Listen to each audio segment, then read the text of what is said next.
നമസ്കാരം. Good morning കേരളത്തിലേക്ക് എല്ലാ പ്രേക്ഷകർക്കും സ്വാഗതം. ഇന്ന് ചൊവ്വാഴ്ചയാണ്. പ്രത്യേകിച്ച് കേൾക്കാനോ കാണാനോ സുഖകരമായ വാർത്തകളൊന്നുമില്ല. പതിവ് പോലെയുള്ള വാർത്തകൾ തന്നെയാണ്. തദ്ദേശ തെരഞ്ഞെടുപ്പും അതോടൊപ്പം സ്വർണ്ണക്കൊള്ളയും മഴയുമൊക്കെ തന്നെയാണ് ഇന്നത്തെ വാർത്തകളിൽ ഇടം പിടിച്ചിരിക്കുന്നത്. അതിൽ നിന്നും വ്യത്യസ്തമായി ഇന്നൊരു പ്രത്യേകതയുണ്ട്, അല്ലെങ്കിൽ ഒരു വാർത്തയിൽ ഇടം പിടിക്കുന്നൊരു വാർത്തയുണ്ട്.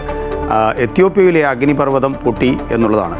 എത്യോപ്യയിൽ അഗ്നിപർവ്വതം പൊട്ടിയെങ്കിൽ ഇവിടെ എന്താണ് എന്നല്ലേ, അത് തന്നെ നമുക്ക് വിശദമായ വാർത്തകളിലേക്ക് കാണാൻ കഴിയും. ആദ്യം നോക്കാം പ്രധാന വാർത്തകൾ.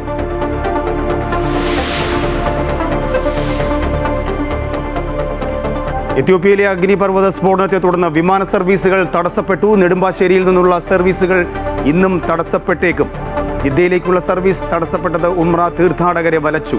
രാജസ്ഥാൻ അടക്കമുള്ള ഇന്ത്യൻ നഗരങ്ങൾക്ക് മുകളിലും ചാരവും പുകയും.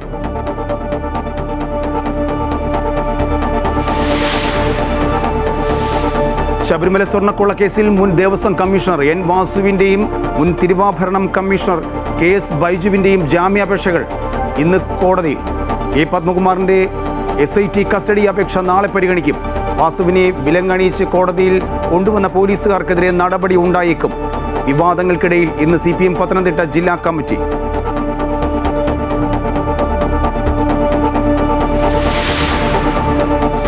തദ്ദേശ തെരഞ്ഞെടുപ്പ് ആവേശത്തിൽ മുന്നണികൾ. പാർട്ടികൾക്ക് തലവേദനയായി വിമതശല്യം. പോലീസിന് നേരെ ബോംബെറിഞ്ഞ കേസിൽ പയ്യന്നൂർ നഗരസഭ LDF സ്ഥാനാർത്ഥി VK നിഷാദിന്റെ ശിക്ഷാവിധി ഇന്ന്.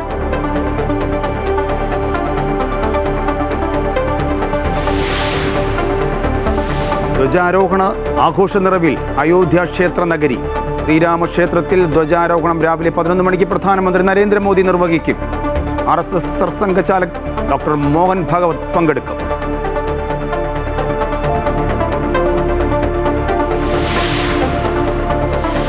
തെക്കൻ ജില്ലകളിൽ ഇന്ന് പരക്കെ മഴയ്ക്ക് സാധ്യത. തിരുവനന്തപുരം, കൊല്ലം, പത്തനംതിട്ട ജില്ലകളിൽ യെല്ലോ അലർട്ട്.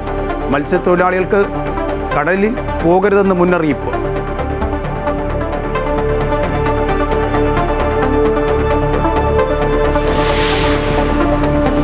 ഇന്ത്യക്കെതിരായ രണ്ടാം ക്രിക്കറ്റ് ടെസ്റ്റിൽ ദക്ഷിണാഫ്രിക്കയ്ക്ക് ആധിപത്യം. വെളിച്ചക്കുറവ് മൂലം ഇന്നലെ നേരത്തെ കളി നിർത്തിയപ്പോൾ ദക്ഷിണാഫ്രിക്ക രണ്ടാം ഇന്നിംഗ്സിൽ വിക്കറ്റ് നഷ്ടമാകാതെ 26 റൺസ് എന്ന നിലയിൽ.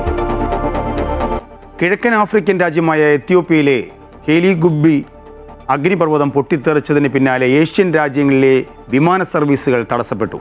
അഗ്നിപർവ്വതം പൊട്ടിത്തെറിച്ചത് മൂലമുണ്ടായ ചാരവും പൊടിപടലങ്ങളും ഇന്ത്യ, യമൻ, ഒമാൻ, വടക്കൻ പാകിസ്ഥാൻ എന്നിവിടങ്ങളിലേക്കാണ് നീങ്ങിയത്. ഇന്നലെ രാത്രിയോടെ രാജസ്ഥാന് മുകളിൽ ചാരമേഘങ്ങളെത്തി. ഏകദേശം 25,000 മുതൽ 45,000 അടി ഉയരത്തിലാണ് ഇത്. ഏകദേശം 25,000 മുകളിലേക്ക് കടക്കുമ്പോൾ സ്വാഭാവികമായും വിമാന സർവീസുകളെ ഇത് ബാധിക്കും. ഹരിയാന, ഡൽഹി, UP, പഞ്ചാബ്, മഹാരാഷ്ട്ര എന്നിവിടങ്ങളിലേക്കും വ്യാപിപ്പിക്കുകയാണ് ഈ പൊടിപടലങ്ങൾ. ഇന്ത്യ ഉൾപ്പെടെയുള്ള രാജ്യങ്ങളിലെ വിമാന സർവീസുകളെ ഈ പുകപടലങ്ങൾ ബാധിച്ചു. 12,000 വർഷത്തിനിടയിൽ ആദ്യമായാണ് ഈ അഗ്നിപർവ്വതം പൊട്ടിത്തെറിക്കുന്നത്. 12,000 വർഷത്തിനിടെ ആദ്യമായാണ് ഈ അഗ്നിപർവ്വതം പൊട്ടിത്തെറിക്കുന്നത്. എത്യോപ്യയിലെ അഗ്നിപർവ്വത സ്ഫോടനത്തെ തുടർന്ന് നെടുമ്പാശ്ശേരിയിൽ നിന്നുള്ള വിമാന സർവീസുകൾ ഇന്നും തടസ്സപ്പെടാൻ സാധ്യതയുണ്ട്. ഇന്നലെ ജിദ്ദയിലേക്കുള്ള ആകാശ് എയറും ദുബായിലേക്കുള്ള ഇൻഡിഗോയും സർവീസുകളും നിർത്തിവച്ചിരുന്നു. രാത്രി 11:30 ദുബായിലേക്ക് പുറപ്പെടേണ്ട സ്പൈസ് ജെറ്റ് വിമാനവും സർവീസ് ഇന്നത്തേക്ക് പുനഃക്രമീകരിച്ചു. ജിദ്ദയിലേക്കുള്ള സർവീസ് റദ്ദാക്കിയത് നിരവധി ഉംറ തീർത്ഥാടകരെ പ്രതിസന്ധിയിലാക്കിയിട്ടുണ്ട്. കൂടുതൽ വിവരങ്ങളുമായി കൊച്ചിയിൽ നിന്നും പ്രശാന്ത് ജോസഫും ഡൽഹിയിൽ നിന്നും KK പ്രശാന്തും ചേരുന്നു. ആദ്യം നമുക്ക് കേരളത്തിലെ വിശേഷങ്ങളിലേക്ക് തന്നെ പോകാം. പ്രശാന്ത്, ഒരുപക്ഷെ ഒരു വിഭാഗം മലയാളികൾ വളരെയധികം നിത്യേന ആശ്രയിക്കുന്നു. ഗൾഫ് രാജ്യങ്ങൾ ഉൾപ്പെടെയുള്ള സ്ഥലങ്ങളിലേക്ക് പോകുന്നത് വിമാനങ്ങളിലൂടെയാണ്. ഈ പ്രതിസന്ധി ഘട്ടത്തിലും അത്യാവശ്യത്തിനായി പോകുന്നവരുടെ കാര്യത്തിൽ വളരെ കഷ്ടമാണ്. കഴിഞ്ഞ രാത്രിയിലും പല വിമാനങ്ങളും റദ്ദ് ചെയ്തു എന്ന വാർത്തകൾ ലഭിക്കുന്നു. എന്താണ് നെടുമ്പാശ്ശേരിയിൽ നിന്നുള്ള വാർത്തകൾ? രാജേഷ്, ഇന്നും നെടുമ്പാശ്ശേരിയിൽ നിന്നുള്ള 3 സർവീസുകൾ റദ്ദാക്കിയിട്ടുണ്ടെന്നുള്ളതാണ് നമ്മൾ മനസ്സിലാക്കുന്നത്. എത്യോപ്യയിൽ അഗ്നിപർവ്വത സ്ഫോടനത്തിൻ്റെ പശ്ചാത്തലത്തിൽ കൊച്ചിയിൽ നിന്നും നെടുമ്പാശ്ശേരിയിൽ നിന്നും പുറപ്പെടേണ്ട 3 സർവീസുകൾ രാവിലെ പുറപ്പെടേണ്ടിയിരുന്ന ദുബായ് അബുദാബി ഫ്ലൈറ്റും അതേപോലെ 7:20 പുറപ്പെടേണ്ടിയിരുന്നതും വൈകുന്നേരം 5:45 പുറപ്പെടേണ്ടതുമായ 2 ദോഹ ഫ്ലൈറ്റുകളും റദ്ദാക്കിയിട്ടുണ്ട്. രാജേഷ് മുമ്പ് സൂചിപ്പിച്ചതുപോലെ ഇവിടെ നിന്ന് കേരളത്തിൽ നിന്നും ധാരാളം ആളുകൾ ഈ സമയങ്ങളിൽ പല രാജ്യങ്ങളിലേക്കും യാത്ര നടത്തുന്ന ഒരു സമയമാണ്. അപ്പോൾ ഏറ്റവും കൂടുതൽ ഇത് ബാധിച്ചിരിക്കുന്നത് ഉംറ തീർത്ഥാടനത്തിന് പുറപ്പെടേണ്ടിയിരുന്നവരെയാണ്. ഇന്നലെ രാത്രി 200ഓളം പേർ നെടുമ്പാശ്ശേരിയിൽ നിന്നും പോകേണ്ടിയിരുന്ന 200ഓളം പേർ ജിദ്ദയ്ക്കുള്ള ഫ്ലൈറ്റ് ക്യാൻസലാക്കിയതിനെ തുടർന്ന് പ്രതിസന്ധിയിലായിരുന്നു. ഇവർ നെടുമ്പാശ്ശേരിയിൽ കുടുങ്ങുന്ന ഒരു സാഹചര്യമുണ്ടായി. ഈ സർവീസുകൾ വീണ്ടും പിന്നീട് പുനഃക്രമീകരിക്കുമെന്നാണ് DGCA വ്യക്തമാക്കിയിട്ടുള്ളത്. ഈ അഗ്നിപർവ്വത സ്ഫോടനത്തെ തുടർന്നുണ്ടായിരിക്കുന്ന കടുത്ത ചാരവും പുകയുമാണ് സർവീസുകൾ തുടരുന്നതിന് പ്രതിസന്ധി ഉയർത്തുന്നത്. ഇതുമൂലം വിമാനത്തിൻ്റെ എഞ്ചിൻ ഭാഗങ്ങൾക്ക് തകരാൻ ഉണ്ടാകാനുള്ള സാധ്യതയുണ്ട്. ഇതുമൂലം ഏറ്റവും പുതിയ നിർദ്ദേശങ്ങൾ കണക്കിലെടുത്തുകൊണ്ട് സർവീസുകൾ പുനഃക്രമീകരിക്കുകയോ റീഷെഡ്യൂൾ ചെയ്യുകയോ റൂട്ട് മാപ്പിംഗ് മാറ്റുകയോ ചെയ്യണമെന്ന നിർദ്ദേശമാണ് DGCA മുന്നോട്ട് വെച്ചിട്ടുള്ളത്. ഏതായാലും രാജേഷ് മുമ്പ് സൂചിപ്പിച്ചതുപോലെ കൊച്ചിയിൽ നിന്നടക്കമുള്ള ധാരാളം സഞ്ചാരികളെ അല്ലെങ്കിൽ യാത്രക്കാരെ ഇത് വലിയ ബുദ്ധിമുട്ടിലാക്കിയിരിക്കുകയാണ്. ഇന്നും 3 സർവീസുകൾ റദ്ദാക്കിയിട്ടുണ്ട്. ഇന്നലെ 2 സർവീസുകൾ റദ്ദാക്കിയിരുന്നു. രാത്രി 11:30 ദുബായിലേക്ക് പുറപ്പെടേണ്ടിയിരുന്ന സ്പൈസ് ജെറ്റ് വിമാനവും ഇന്നത്തേക്ക് പുനഃക്രമീകരിച്ചിരുന്നു. അതേപോലെ ജിദ്ദയിലേക്കുള്ള സർവീസും നിർത്തലാക്കിയിരുന്നു. ഈ ജിദ്ദയിലേക്കുള്ള സർവീസാണ് ഏറ്റവും കൂടുതൽ ചർച്ച ചെയ്യപ്പെടുന്നത്. ഇപ്പോൾ ഉംറ തീർത്ഥാടകർ ധാരാളമായി കേരളത്തിൽ നിന്നടക്കം പോയിക്കൊണ്ടിരിക്കുന്ന ഒരു സാഹചര്യത്തിൽ ഇത് നിരവധി പേർക്ക് ബുദ്ധിമുട്ടുണ്ടാക്കിയിട്ടുണ്ട്. ഏതായാലും ഏറ്റവും പുതിയ മാനദണ്ഡങ്ങൾ എന്തെന്ന് ശ്രദ്ധിച്ചുകൊണ്ട് റൂട്ട് മാപ്പിങ്ങും അതേപോലെ തന്നെ റീഷെഡ്യൂളിങ്ങും നടത്തണമെന്ന നിർദ്ദേശമാണ് DGCA മുന്നോട്ട് വെച്ചിട്ടുള്ളത്. രാജേഷ്, കൊച്ചിയിലെ വിശേഷങ്ങൾ പങ്കുവയ്ക്കുകയായിരുന്നു. നെടുമ്പാശ്ശേരിയിൽ നിന്നുള്ള വിമാനങ്ങൾക്കെല്ലാം ജാഗ്രതാ നിർദ്ദേശം നൽകിയിട്ടുണ്ട്. KK പ്രശാന്ത് കൂടി ഡൽഹിയിൽ നിന്ന് ചേരുന്നുണ്ട്. ഡൽഹി പ്രശാന്ത്, അല്ലെങ്കിൽ വായു മലിനീകരണം കാരണം ഒരു പ്രതിസന്ധി നേരിടുന്ന ഒരു സാഹചര്യമാണ് ഡൽഹി, അല്ലെങ്കിൽ ഉത്തരേന്ത്യ മുഴുവനും. അങ്ങനത്തെ ഒരു പശ്ചാത്തലത്തിലാണ് അങ്ങനത്തെ ഒരു പശ്ചാത്തലത്തിലാണ് ഇപ്പോൾ ഈ വിമാനങ്ങൾക്ക് നിയന്ത്രണം ഏർപ്പെടുത്തിയിരിക്കുന്നത്. എന്താണ് കേന്ദ്ര വ്യോമയാന മന്ത്രാലയം ഇക്കാര്യത്തിൽ പറയുന്നത്?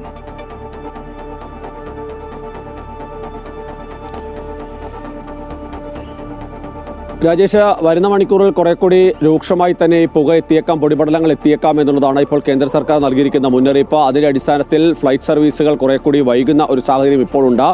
സാഹചര്യങ്ങൾക്കനുസരിച്ച ഫ്ലൈറ്റ് സർവീസുകൾ മുന്നോട്ട് കൊണ്ടുപോകാനുള്ള നിർദ്ദേശമാണ് ഇപ്പോൾ വ്യോമയാന മന്ത്രാലയം നൽകിയിട്ടുള്ളത്. ഒരു തരത്തിലും ഇക്കാര്യത്തിൽ മറ്റേതെങ്കിലും തരത്തിലുള്ള റിസ്ക് എടുക്കേണ്ട ഒരു മുൻകരുതൽ നടപടികളുമായി തന്നെ മുന്നോട്ട് പോകണം എന്നുള്ളതാണ് നിർദ്ദേശമായി വ്യക്തമാക്കിയിട്ടുള്ളത്. ഏറ്റവും പ്രധാനപ്പെട്ടത് ഉത്തർപ്രദേശ്, ഹരിയാന, പഞ്ചാബ് തുടങ്ങിയ ഇടങ്ങളിൽ ഗുരുതരമായ തരത്തിൽ തന്നെ, ഡൽഹി അടക്കമുള്ള സ്ഥലങ്ങളിൽ ഗുരുതരമായ തരത്തിൽ തന്നെ ഈ പൊടിപടലങ്ങൾ എത്തിയേക്കാം എന്നുള്ളതാണ് വ്യക്തമാക്കുന്നത്. ഇപ്പോഴും അത്തരം സാഹചര്യങ്ങൾ നിലനിൽക്കുന്നുണ്ട്. നേരത്തെ രാജേഷ് സൂചിപ്പിച്ച പോലെ തന്നെ ഡൽഹിയിലും ഉത്തരേന്ത്യൻ സംസ്ഥാനങ്ങളിലും കടുത്ത ശൈത്യം അനുഭവപ്പെടുന്ന ഒരു സാഹചര്യം നിലനിൽക്കുന്നുണ്ട്. അതോടൊപ്പം തന്നെ ഡൽഹിയിൽ വലിയ തരത്തിൽ വായു മലിനീകരണം രൂക്ഷവുമാണ്. കഴിഞ്ഞ 2-3 ദിവസങ്ങളായി 440 മുകളിലാണ് വായു മലിനീകരണ തോത്. ഇതിനിടയിലാണ് ഇത്തരത്തിൽ ഈ പൊടിപടലങ്ങൾ കൂടി ഇങ്ങോട്ട് പുകയുമൊക്കെ തന്നെ ഈ രാജ്യതലസ്ഥാനത്തേക്കും ഒപ്പം തന്നെ സമീപ സംസ്ഥാനങ്ങളിലേക്കും ഒക്കെ തന്നെ എത്തിയിരിക്കുന്നത്. അത് നിലവിൽ ആരോഗ്യ പ്രശ്നങ്ങൾ ഉണ്ടാക്കുന്നു. അതോടൊപ്പം തന്നെ ഈ പറഞ്ഞതുപോലെ തന്നെ വിവിധ വിമാന കമ്പനികൾ തങ്ങളുടെ യാത്രക്കാർക്ക് കൂടുതൽ നിർദ്ദേശങ്ങൾ നൽകുന്നുണ്ട്. കൂടുതൽ വിമാന സർവീസുകൾ റദ്ദാക്കാനുള്ള സാധ്യത തന്നെയാണ് ഈ ഘട്ടത്തിൽ നിലനിൽക്കുന്നത്. രാജസ്ഥാനിലാണ് ആദ്യഘട്ടത്തിൽ ഇത്തരത്തിൽ പൊടിപടലങ്ങൾ ഉയർന്നു തുടങ്ങിയത്. ഇത് വളരെ കൂടുതലായി തന്നെ രാജ്യതലസ്ഥാനം ഉൾപ്പെടെയുള്ള സ്ഥലങ്ങളിലേക്ക് എത്തും എന്നുള്ളതാണ് വ്യക്തമാക്കുന്നത്. ഓരോ സ്ഥലത്തെയും ഈ സാഹചര്യങ്ങൾ ഉടലെടുത്തോട് തന്നെ ഡൽഹിയിൽ മാത്രമല്ല ഉത്തർപ്രദേശിലും ഹരിയാനയിലും പഞ്ചാബിലും എല്ലാം തന്നെ വായു മലിനീകരണ തോത് കൂടി എന്നുള്ളതാണ് ഇപ്പോൾ വ്യക്തമാക്കുന്നത്. അതിനാവശ്യമായ നടപടികൾ സ്വീകരിക്കാൻ ഇപ്പോൾ നിർദ്ദേശം നൽകിയിട്ടുണ്ട്. അപകടകരമായ ഒരു സാഹചര്യവും ഉണ്ടാകരുതെന്ന കർശന നിർദ്ദേശമാണ് കേന്ദ്ര വ്യോമയാന മന്ത്രാലയത്തിന്റെ ഭാഗത്തുനിന്ന് ഉണ്ടായിട്ടുള്ളത്. ഏതായാലും എയർ ഇന്ത്യ അതോടൊപ്പം തന്നെ മറ്റ് സർവീസുകളെല്ലാം തന്നെ ജാഗ്രതയോടുകൂടി തന്നെയാണ് മുന്നോട്ട് പോകുന്നത്. വിമാനങ്ങൾ പലതും വൈകിയാണ് സർവീസ് നടത്തുന്നത്. കൂടുതൽ വിമാനങ്ങൾ റദ്ദാക്കാനുള്ള സാധ്യതയാണ് ഈ ഘട്ടത്തിൽ നിലനിൽക്കുന്നത്. രാജേഷ്, KK പ്രശാന്താണ് ഡൽഹിയിലെ വിവരങ്ങൾ നമ്മോടൊപ്പം പങ്കുവച്ചത്. എന്തുകൊണ്ടാണ് ഈ വിമാനങ്ങൾ റദ്ദാക്കാൻ കാരണം എന്നൊരു പ്രധാനമായ ഒരു ചോദ്യം വരും. കാര്യം സ്വാഭാവികമായും അറിയാമല്ലോ, ഈ പൊടിപടലങ്ങളൊക്കെ ആകാശത്തിലേക്ക് ഉയരുമ്പോൾ വിമാനം യാത്ര ചെയ്യുന്ന ആ പാതയിലാണ് സ്വാഭാവികമായും ഇത് കാഴ്ചയ്ക്കും എഞ്ചിനുമൊക്കെ തകരാറ് സംഭവിക്കാൻ സാധ്യതയുണ്ട്. അതിൻ്റെ ഒരു മുൻകരുതൽ എന്ന രീതിയിലാണ് ഇത്തരം വിമാനങ്ങൾക്ക് നിയന്ത്രണം ഏർപ്പെടുത്താനുള്ള തീരുമാനം. മറ്റു വാർത്തകൾ നോക്കാം. ശബരിമല സ്വർണ്ണക്കൊള്ള കേസിൽ മുൻ ദേവസ്വം കമ്മീഷണർ N. വാസുവിൻ്റെയും മുൻ തിരുവാഭരണം കമ്മീഷണർ KS ബൈജുവിൻ്റെയും ജാമ്യാപേക്ഷകൾ കൊല്ലം വിജിലൻസ് കോടതി ഇന്ന് പരിഗണിക്കും. അതേസമയം മുൻ അഡ്മിനിസ്ട്രേറ്റീവ് ഓഫീസർ മുരാരി ബാബുവിൻ്റെ ജാമ്യ ഹർജിയിൽ വിജിലൻസ് കോടതി നാളെ വിധി പറയും. തിരുവിതാംകൂർ ദേവസ്വം ബോർഡ് മുൻ പ്രസിഡന്റ് A. പത്മകുമാറിനെ ചോദ്യം ചെയ്യുവാനുള്ള SITയുടെ കസ്റ്റഡി അപേക്ഷയിലും കൊല്ലം വിജിലൻസ് കോടതി നാളെ പരിഗണിക്കും. വിവരങ്ങളുമായി കൊല്ലത്ത് നിന്നും സുധീഷ് ചേരുന്നുണ്ട്. സുധീഷ്, നാളെയും അതായത് ഇന്നും, അതായത് ഈ രണ്ട് ദിവസവും കൊല്ലത്തെ സംബന്ധിച്ചിടത്തോളം വളരെ നിർണായകമായ ഒരു ദിവസമാണ്. കേരളം ഉറ്റുനോക്കുന്ന ഈ സ്വർണ്ണക്കൊള്ള, ശബരിമല സ്വർണ്ണക്കൊള്ള കേസിലെ സ്വാഭാവിക നിയമ നടപടികൾ ആരംഭിക്കുകയാണ് ഇന്നും നാളെയും. വിശദാംശങ്ങൾ. തീർച്ചയായും രാജേഷ്, വിജിലൻസ് കോടതി, കൊല്ലം വിജിലൻസ് കോടതിയാണ് ഇക്കാര്യത്തിൽ ഇപ്പോൾ ഒരു തീരുമാനം എടുക്കേണ്ടിയിരിക്കുന്നത്. ഈ കേസുകളിൽ KS ബൈജുവിന്റെയും വാസുവിന്റെയും ജാമ്യാപേക്ഷകൾ ആണ് ഇന്ന് കൊല്ലം വിജിലൻസ് കോടതി പരിഗണിക്കുന്നത്. ഇവർക്ക് ജാമ്യം നൽകണോ വേണ്ടയോ എന്നുള്ള കാര്യത്തിൽ ഒരു കൃത്യത ഇന്നുണ്ടാവും. കഴിഞ്ഞ ദിവസങ്ങളിൽ നാം കണ്ടതാണ്, വാസുവിനെ 14 ദിവസത്തേക്ക് റിമാൻഡ് കാലാവധി നീട്ടി നൽകിയിരുന്നു. അതുകൊണ്ട് തന്നെ ഇന്ന് ജാമ്യാപേക്ഷ പരിഗണിക്കുമ്പോൾ ഇവർക്ക് ജാമ്യം നൽകുന്ന കാര്യത്തിൽ ഒരു കൃത്യത വിജിലൻസ് കോടതിയുടെ ഭാഗത്തു നിന്നുണ്ടായപ്പം ജാമ്യം നൽകരുത് എന്നൊരു ആവശ്യം SIT ഉൾപ്പെടെയുള്ള അന്വേഷണ ഉദ്യോഗസ്ഥർ മുന്നോട്ട് വെച്ചിട്ടുണ്ട്. അതുകൊണ്ട് തന്നെ ജാമ്യം നൽകുന്നതിനുള്ള ഒരു സാഹചര്യം നിലവിലത്തെ സാഹചര്യത്തിൽ വിജിലൻസ് കോടതിയിൽ നിന്നുണ്ടാകുമെന്ന് പ്രതീക്ഷിക്കുന്നില്ല. ഇതിൽ പോലും ഇവരുടെ ജാമ്യ ഹർജി പരിഗണിക്കുമ്പോൾ വിജിലൻസ് കോടതിയുടെ മുന്നിലുള്ളത് ഈ കേസുകളിൽ SIT മുന്നോട്ട് വെച്ചിരിക്കുന്ന അല്ലെങ്കിൽ SIT കണ്ടെത്തിയിരിക്കുന്ന ചില കണ്ടെത്തലുകൾ വിജിലൻസ് കോടതിയുടെ മുന്നിലുണ്ട്. ഈ കോടതിയിൽ ഇരുവർക്കുമെതിരെ കുറ്റപത്രം സമർപ്പിച്ച സാഹചര്യത്തിൽ ഇവർ ഈ കേസുമായി ബന്ധപ്പെട്ട് മുന്നോട്ട് പോകുമ്പോൾ ഈ കേസിന്റെ കൂടുതൽ വിശദാംശങ്ങളിലേക്ക് കടക്കേണ്ടതുണ്ട് അന്വേഷണ സംഘങ്ങൾക്ക്. അതുകൊണ്ട് തന്നെ ജാമ്യം ഹർജിയിൽ പരിഗണിക്കരുത് എന്നൊരു ആവശ്യമാണ് SIT മുന്നോട്ട് വെച്ചിട്ടുള്ളത്. ഈ ഒരു കാര്യത്തിലായിരിക്കും വിജിലൻസ് കോടതി മുൻനിർത്തിക്കൊണ്ടുള്ള ഒരു തീരുമാനങ്ങളിലേക്ക് കടക്കുന്നത്. KS ബൈജു കേസിലെ 7ാം പ്രതിയാണ്. ഇദ്ദേഹം സ്വർണ്ണപ്പള്ളി ശബരിമലയിൽ നിന്ന് കൊണ്ടുപോകുമ്പോൾ ചുമതലയുണ്ടായിരുന്ന തിരുവാഭരണം കമ്മീഷണർ കൂടിയാണ് KS ബൈജു. എന്നാൽ അക്കാര്യങ്ങളിൽ വീഴ്ച വരുത്തിയതായി SIT മുൻപ് കണ്ടെത്തിയിരുന്നു. അതുകൊണ്ട് തന്നെയാണ് KS ബൈജുവിന്റെ കാര്യത്തിൽ ഒരു അറസ്റ്റ് ഉണ്ടായിരുന്നത്. ഈ ഒരു സാഹചര്യത്തിൽ KS ബൈജുവിനെ ജാമ്യാപേക്ഷ പരിഗണിക്കുമ്പോൾ KS ബൈജുവിനെ ജാമ്യം നൽകേണ്ടതില്ല എന്ന് തന്നെയാണ് അന്വേഷണ ഉദ്യോഗസ്ഥർ വിജിലൻസ് കോടതിക്ക് മുന്നിൽ നിരത്തിയിരിക്കുന്ന വാദങ്ങൾ. അതുകൊണ്ട് തന്നെ ഈ വാദഗതികൾ മുൻനിർത്തിക്കൊണ്ടായിരിക്കും വിജിലൻസ് കോടതി KS ബൈജുവിന്റെ ജാമ്യ ഹർജി പരിഗണിക്കുമ്പോൾ ഒരു തീരുമാനത്തിലേക്ക് കടക്കുക. ഒപ്പം തന്നെ വാസുവിന്റെ കാര്യത്തിലാണെങ്കിലും വാസു കമ്മീഷണറായിരുന്ന സമയത്ത് അദ്ദേഹം ഈ ഒരു സ്വർണ്ണ ചെമ്പായി ഇത് രേഖപ്പെടുത്തിയിരുന്നു എന്നുള്ളതും ഗുരുതരമായ കുറ്റം വാസുവിനെതിരെ ചുമത്തിക്കൊണ്ട് തന്നെയായിരുന്നു അറസ്റ്റ് ഉണ്ടായിരുന്നതും. അതുകൊണ്ട് തന്നെ വാസുവിന്റെ ജാമ്യ ഹർജി പരിഗണിക്കുമ്പോഴും വാസുവിനെ ജാമ്യം നൽകിയാൽ കേസിന്റെ തുടരന്വേഷണത്തിന് ഇത് സാരമായി ബാധിക്കുമെന്നൊരു കണക്കുകൂട്ടൽ അന്വേഷണ സംഘം മുന്നോട്ട് വെക്കുന്നുണ്ട്. ഈ ഒരു സാഹചര്യത്തിൽ കൂടിയായിരിക്കും ഈ രണ്ട് കാര്യങ്ങൾ കൂടി പരിഗണിച്ചുകൊണ്ടായിരിക്കും വിജിലൻസ് കോടതി ഇരുവരുടെയും ജാമ്യ ഹർജികൾ പരിഗണിക്കുന്നത്. കഴിഞ്ഞ ദിവസം വാസുവിനെ റിമാൻഡ് കാലാവധി പൂർത്തിയാക്കിയ സാഹചര്യത്തിൽ റിമാൻഡ് കാലാവധി 14 ദിവസത്തേക്ക് കൂടി വിജിലൻസ് കോടതി നീട്ടി നൽകിയിരുന്നു. തുടർന്ന് SIT വാസുവിനെ കൂടുതൽ ചോദ്യം ചെയ്യലിനായി കസ്റ്റഡിയിൽ വാങ്ങുന്നതിനുള്ള ഒരു സാഹചര്യം കൂടി ഇപ്പോൾ നിലവിലുണ്ട്. കാരണം പത്മകുമാറിൽ നിന്നും ലഭിച്ച ചില വിവരങ്ങൾ അത് വാസുവിൽ നിന്നും കുറച്ചുകൂടി പത്മകുമാറിലേക്ക് വിരൽ ചൂണ്ടുന്ന പത്മകുമാറിനെ കേസുമായി ബന്ധപ്പെട്ട് പത്മകുമാറിന്റെ ഭാഗത്തു നിന്നും ചോദിച്ചറിയേണ്ടതായ കുറെ കാര്യങ്ങൾ അത് വാസുവിൽ നിന്നും കൂടി SITക്ക് അല്ലെങ്കിൽ അന്വേഷണ ഉദ്യോഗസ്ഥർക്ക് നേരിട്ട് ചോദിച്ചറിയേണ്ടതായ ചില കാര്യങ്ങളുണ്ട്. അത്തരം കാര്യങ്ങളിൽ കൂടി വ്യക്തത വരുത്തുന്നത് വാസുവിനെ വീണ്ടും കസ്റ്റഡിയിൽ വാങ്ങുന്നതിനുള്ള ഒരു നീക്കവും SIT നടത്തുന്നുണ്ടെന്നാണ് അറിയുന്നത്. അങ്ങനെയെങ്കിൽ ഇന്ന് ഇരുവരുടെയും ജാമ്യ ഹർജി പരിഗണിക്കുമ്പോൾ അത് തള്ളാനുള്ള സാധ്യതയാണ്. സുധീഷ്, വാസുവിന്റെയും ബൈജുവിന്റെയും ജാമ്യാപേക്ഷകൾ ഇന്ന് പരിഗണിക്കും. അതിൽ മറ്റൊരു പ്രധാന വിഷയം, ഈ വാസുവിനെ കോടതിയിൽ കൈവിലങ്ങ് വച്ച് ഹാജരാക്കിയതിൽ പ്രതിഷേധമുണ്ട്, പരാതിയുണ്ട്. DGP ഇതിൽ അതൃപ്തിയും അറിയിച്ചിട്ടുണ്ട്. ആർക്കൊക്കെയാണ് കൈവിലങ്ങ് വെച്ച് കോടതിയിൽ ഹാജരാക്കേണ്ട എന്ന നിയമം തെറ്റിച്ച് പോലീസുകാർ കോടതിയിൽ വാസുവിനെ ഹാജരാക്കിയെന്നാണ്. അക്കാര്യത്തിൽ ഉള്ള തുടർ നടപടികൾ എന്തായിരിക്കാം? തീർച്ചയായും കഴിഞ്ഞ ദിവസം ഇത്തരത്തിൽ കഴിഞ്ഞ ദിവസം വാസുവിനെ ഈ വിജിലൻസ് കോടതിക്ക് മുൻപാകെ ഹാജരാക്കിയ സമയത്ത് അദ്ദേഹത്തിന് കയ്യിൽ കൈവിലങ്ങുണ്ടായിരുന്നില്ല. അതിനു മുൻപ് വിജിലൻസ് കോടതിയിൽ ഹാജരാക്കിയ സമയത്തായിരുന്നു അദ്ദേഹത്തെ കൈവിലങ്ങ് അണിയിച്ച് വിജിലൻസ് കോടതിയിൽ ഹാജരാക്കിയിരുന്നത്.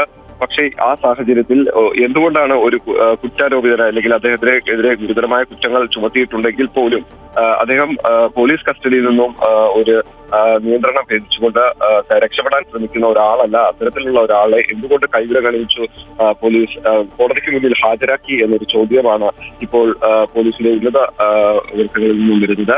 ആ ഒരു ചോദ്യങ്ങൾക്കുള്ള ഒരു നടപടി അല്ലെങ്കിൽ അതൊരു നടപടിയിലേക്ക് കടക്കുകയാണെങ്കിൽ തീർച്ചയായും തിരുവനന്തപുരം AR ക്യാമ്പിൽ നിന്നുള്ള ഉദ്യോഗസ്ഥരാണ് ഇദ്ദേഹത്തെ പൂജപ്പുര ജയിലിൽ നിന്നും കൊല്ലത്തെ വിജിലൻസ് കോടതിയിലേക്ക് എത്തിക്കുന്ന സമയത്ത് അദ്ദേഹത്തിന്റെ കയ്യിൽ കൈവിലങ്ങ് അണിയിച്ചിരുന്നത്.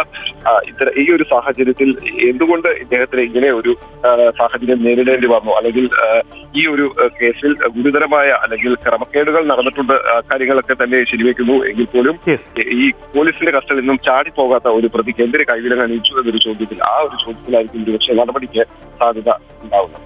യെസ്, നാട്ടിലെ വിശേഷങ്ങൾ ഇതൊക്കെയാണ്. എന്തായാലും നാട്ടിൽ ഈ കൊള്ളയാണെങ്കിൽ കാട്ടിലൊക്കെ എന്ത് അവസ്ഥയാണെന്നുള്ള കാര്യം നമുക്ക് ഊഹിക്കാവുന്നേ ഉള്ളൂ. എന്തായാലും കാട്ടിലൊരു വിശേഷത്തിലേക്ക് തന്നെയാണ് പോകുന്നത്. അതിരപ്പള്ളിയിൽ കാട്ടാന ശല്യം രൂക്ഷം. ചെക്ക് പോസ്റ്റിനോട് ചേർന്നുള്ള ലയങ്ങൾ കാട്ടാന തകർക്കുന്നത് പതിവാകുന്നു. പ്രദേശത്ത് താമസിക്കാനാകുന്നില്ല എന്ന് തോട്ടം തൊഴിലാളികൾ പ്രതികരിക്കുന്നു. ആനകൾ ഫെൻസിംഗ് തകർക്കുന്നത് പതിവാണെന്നും തോട്ടം തൊഴിലാളികൾ പറയുന്നു. ഹരീഷാണ് വിശദാംശങ്ങളുമായി ചേരുന്നത്. ഹരീഷ്, നേരത്തെ ഞാൻ സൂചിപ്പിച്ച പോലെയാണ് ഈ ഒരു ചെറിയ ഇടവേളയ്ക്ക് ശേഷം എന്താ ഇപ്പോഴും കാട്ടിലെ മൃഗങ്ങൾ നാട്ടിലേക്ക് ഇറങ്ങുന്ന ഒരു സാഹചര്യം. തത്സമയ ദൃശ്യങ്ങളാണ്. ഹരീഷിൻ്റെ തൊട്ട് പുറകിൽ തന്നെ കാട്ടാന നിൽപ്പുണ്ട്. പേടിയും ഭയമൊന്നുമില്ല നിൽക്കാൻ ഇത്രയ്ക്ക് ധൈര്യമുണ്ടോ ഹരീഷേ? എന്തായിരുന്നു അവിടെ യഥാർത്ഥത്തിൽ സംഭവിച്ചത്?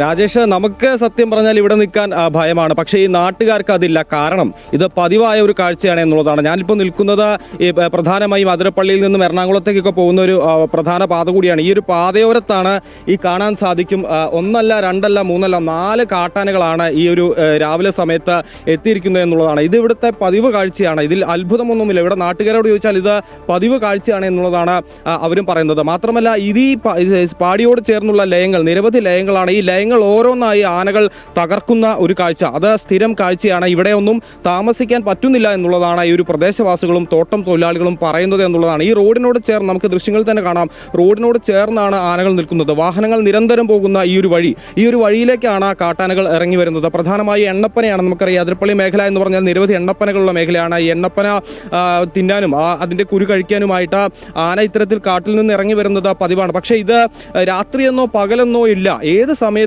ആനകൾ ഇറങ്ങി വരുന്ന ഒരു സാഹചര്യത്തിലേക്കാണ് ഇപ്പോൾ ഈ ഒരു പ്രദേശം മാറിയിരിക്കുന്നത് എന്നുള്ളതാണ് നാട്ടുകാരും പറയുന്നത്. ഈ ഫെൻസിങ് ഏറ്റവും പ്രധാനപ്പെട്ടതാണ്. കാടിനെയും നാടിനെയും വേർതിരിക്കുന്ന അല്ലെങ്കിൽ വന്യമൃഗങ്ങൾ ഈ പ്രദേശത്തേക്ക് ജനവാസ മേഖലയിലേക്ക് ഇറങ്ങാതെ കാത്തു സൂക്ഷിക്കുന്ന പ്രധാനപ്പെട്ട ഒന്നാണ് ഫെൻസിങ്. ഈ ഫെൻസിങ് പല സ്ഥലങ്ങളിലും വർക്കിംഗ് അല്ല, അല്ലെങ്കിൽ പ്രവർത്തിക്കുന്നില്ല എന്നുള്ളൊരു കാര്യമാണ് നാട്ടുകാർ പറയുന്നത്. ഇത് വർഷങ്ങളായിട്ടുള്ളൊരു പരാതിയാണ്. ഫെൻസിങ് കൃത്യമല്ല എന്നുള്ളത്. ഫെൻസിങ് കൃത്യമായി തന്നെ സ്ഥാപിച്ചിട്ടുണ്ടെങ്കിൽ ഇങ്ങനെ ആനകൾ ഇങ്ങോട്ടേക്ക് ഇറങ്ങുന്നത് പതിവാകില്ല, അല്ലെങ്കിൽ അതിലൊരു അറുതി ഉണ്ടാകും എന്നുള്ളൊരു കാര്യമാണ് പറയുന്നത്. ഇപ്പോൾ നാട്ടുകാരൊക്കെ ഇവിടെ ചേരുന്നുണ്ട്. നമുക്ക് അവരോട് തന്നെ അവരുടെ പ്രശ്നങ്ങൾ കൃത്യമായി തന്നെ ചോദിക്കേണ്ട ഒരു സാഹചര്യമുണ്ട്. ചേട്ടാ, ഈ നാട്ടുകാരനല്ലേ? പേരെന്താ? എൻ്റെ പേര് രാജേന്ദ്രൻ. ഇത് സ്ഥിരമാണ്. ഇപ്പൊ നമ്മൾ വന്നപ്പോൾ 4 ആനകളാണ് ഇവിടെ നിൽക്കുന്നത്. ഇത് സ്ഥിരം കാഴ്ചയാണോ ഇവിടുത്തെ? മിക്കവാറും എല്ലാ ദിവസവും തന്നെ ഉണ്ട്. സ്ഥിരം എന്ന് പറഞ്ഞാൽ ഇപ്പോൾ രാത്രി പകലോ അങ്ങനെ ഒന്നുമില്ല, ഏത് സമയത്തും ആനയുണ്ട് ഇവിടെ, ഫുൾ ടൈം ഉണ്ട്. അത് നമുക്ക് രാത്രി ക്വാർട്ടേഴ്സിൽ കിടന്നുറങ്ങാൻ പോലും പറ്റാത്ത അവസ്ഥയാണുള്ളത്. സ്ഥിരമായിട്ട് ആനകൾ വന്ന് ക്വാർട്ടേഴ്സുകൾ പൊളിക്കും. ഇപ്പോൾ കഴിഞ്ഞ ദിവസം എൻ്റെ ക്വാർട്ടേഴ്സ് പൊളിച്ചു, 2 ദിവസം അടുപ്പിച്ച്, ഒരു ദിവസം പൊളിച്ചു, പിറ്റേ ദിവസം വീണ്ടും പൊളിച്ചു. അത് സ്ഥിരമായിട്ട് ഇങ്ങനെ കാണുന്നതാണ്. എന്നും ഇതൊരു ശല്യമായ സംഭവമാണ്. ഈ തോട്ടം തൊഴിലാളികൾക്ക് ശരിക്കും എന്ത് ധൈര്യത്തിലാണ് ഇപ്പോൾ ഇവിടെ താമസിക്കുന്നത്? കാരണം ഈ തൊട്ടടുത്തുള്ള ലയങ്ങളൊക്കെയാണ് ആനകൾ തകർക്കുന്നത്. ഒരു ധൈര്യമില്ല, നിവൃത്തികേട് കൊണ്ട് കിടക്കുക എന്നുള്ളൂ. നമുക്ക് ധൈര്യം എന്ന് പറയാൻ ഇപ്പം ജോലി സ്ഥലത്ത് പോയാൽ ഇപ്പോൾ കണ്ടില്ലേ ഫീൽഡിലാണ് നിൽക്കണേ, വീടിൻ്റെ ആണെങ്കിൽ വീടിൻ്റെ അടുത്തേക്ക് ആന വരും. അതിനൊന്നും യാതൊരു സുരക്ഷയുമില്ല, ധൈര്യമൊന്നും ഇല്ല. ഒരു നിവൃത്തികേട് വേറെ മാർഗ്ഗമില്ലാത്തതുകൊണ്ട് ചെയ്യുന്നു. ജീവൻ പണയം വെച്ചാണ് സത്യം പറഞ്ഞാൽ തൊഴിലെടുക്കുന്നത് എന്നുള്ള അർത്ഥം. അതെ, ജീവൻ പണയം വെച്ച് തന്നെയാണ് ജോലി ചെയ്യുന്നത്. ഫീൽഡിലായാലും ക്വാർട്ടേഴ്സിലായാലും ഒക്കെ ഇത് തന്നെയാണ് അവസ്ഥ. ഈ പ്രദേശവാസികളൊക്കെ ഈ രാത്രി കാലങ്ങളിൽ പോലും പുറത്തിറങ്ങാൻ പറ്റാത്ത സാഹചര്യം. രാത്രിയൊന്നും പകലൊന്നുമില്ല, എല്ലാ സമയത്തും ആനകൾ വന്നുകൊണ്ടിരിക്കുകയാണ്. രാത്രി പകൽ അങ്ങനെ ഒരു വ്യത്യാസമില്ല ഇവിടെ. കാരണം നമുക്കിപ്പോൾ ഒരു സമയം കഴിഞ്ഞ് കഴിഞ്ഞാൽ, ഇപ്പോൾ ഞാനൊക്കെ വീട്ടിൽ നിന്ന് പുറത്തേക്ക് പോയി കഴിഞ്ഞാൽ 5 മണിക്ക് മുമ്പ് വീട്ടിലേക്ക് തിരിച്ചെത്താവുന്ന രീതിയിലേ പുറത്തേക്ക് പോകാൻ പറ്റുള്ളൂ. അത് കഴിഞ്ഞാൽ പിന്നെ നമുക്ക് ഇങ്ങോട്ട് വരാൻ പറ്റില്ല. അതായത് ഒരു ഉറപ്പില്ല, വരാൻ പറ്റുക വീട്ടിലെത്തുന്ന ഒരു ഉറപ്പില്ലാത്ത അവസ്ഥയാണ്. അപ്പോൾ ഒരു 5 മണി കഴിഞ്ഞ് കഴിഞ്ഞിട്ടുണ്ടെങ്കിൽ നമുക്ക് പുറത്തുനിന്ന് ഇങ്ങോട്ട് വരാൻ പറ്റില്ല. അതിന് മുമ്പ് അകത്ത് കയറണം. ആ ഒരു അവസ്ഥയാണുള്ളത്. ഈ ഫെൻസിങ് സംവിധാനങ്ങളൊക്കെ പല സ്ഥലങ്ങളിലും പ്രവർത്തിക്കുന്നില്ല എന്നുള്ളൊരു പരാതി കൂടി ഉണ്ടല്ലേ? ഫെൻസിങ് പ്രവർത്തിക്കുന്നില്ല എന്ന് മാത്രമല്ല, ഒക്കെ കാര്യക്ഷമമല്ല, വേണ്ടത്ര ചാർജ് ഇല്ലാത്തതുണ്ട്. പിന്നെ അതിൻ്റെ മെയിൻ്റനൻസ് സമയങ്ങളിൽ നടക്കുന്നില്ല. അങ്ങനെയുള്ള പ്രശ്നങ്ങളൊക്കെ ഉണ്ട്. ശരിക്കും എന്താണ് ഇതിനൊരു ശാശ്വത പരിഹാരം? ശാശ്വത പരിഹാരം എന്ന് പറഞ്ഞിട്ടുണ്ടെങ്കിൽ ഇപ്പോൾ ഇതിൻ്റെ എസ്റ്റേറ്റിന് തൊട്ടുള്ള ഭാഗം ഫോറസ്റ്റ് ഏരിയയാണ്. ആ ഫോറസ്റ്റ് ഏരിയയിൽ നിന്ന് ആന തോട്ടത്തിലേക്ക് കടക്കാതിരിക്കാനുള്ള സംവിധാനം ഒരുക്കണം.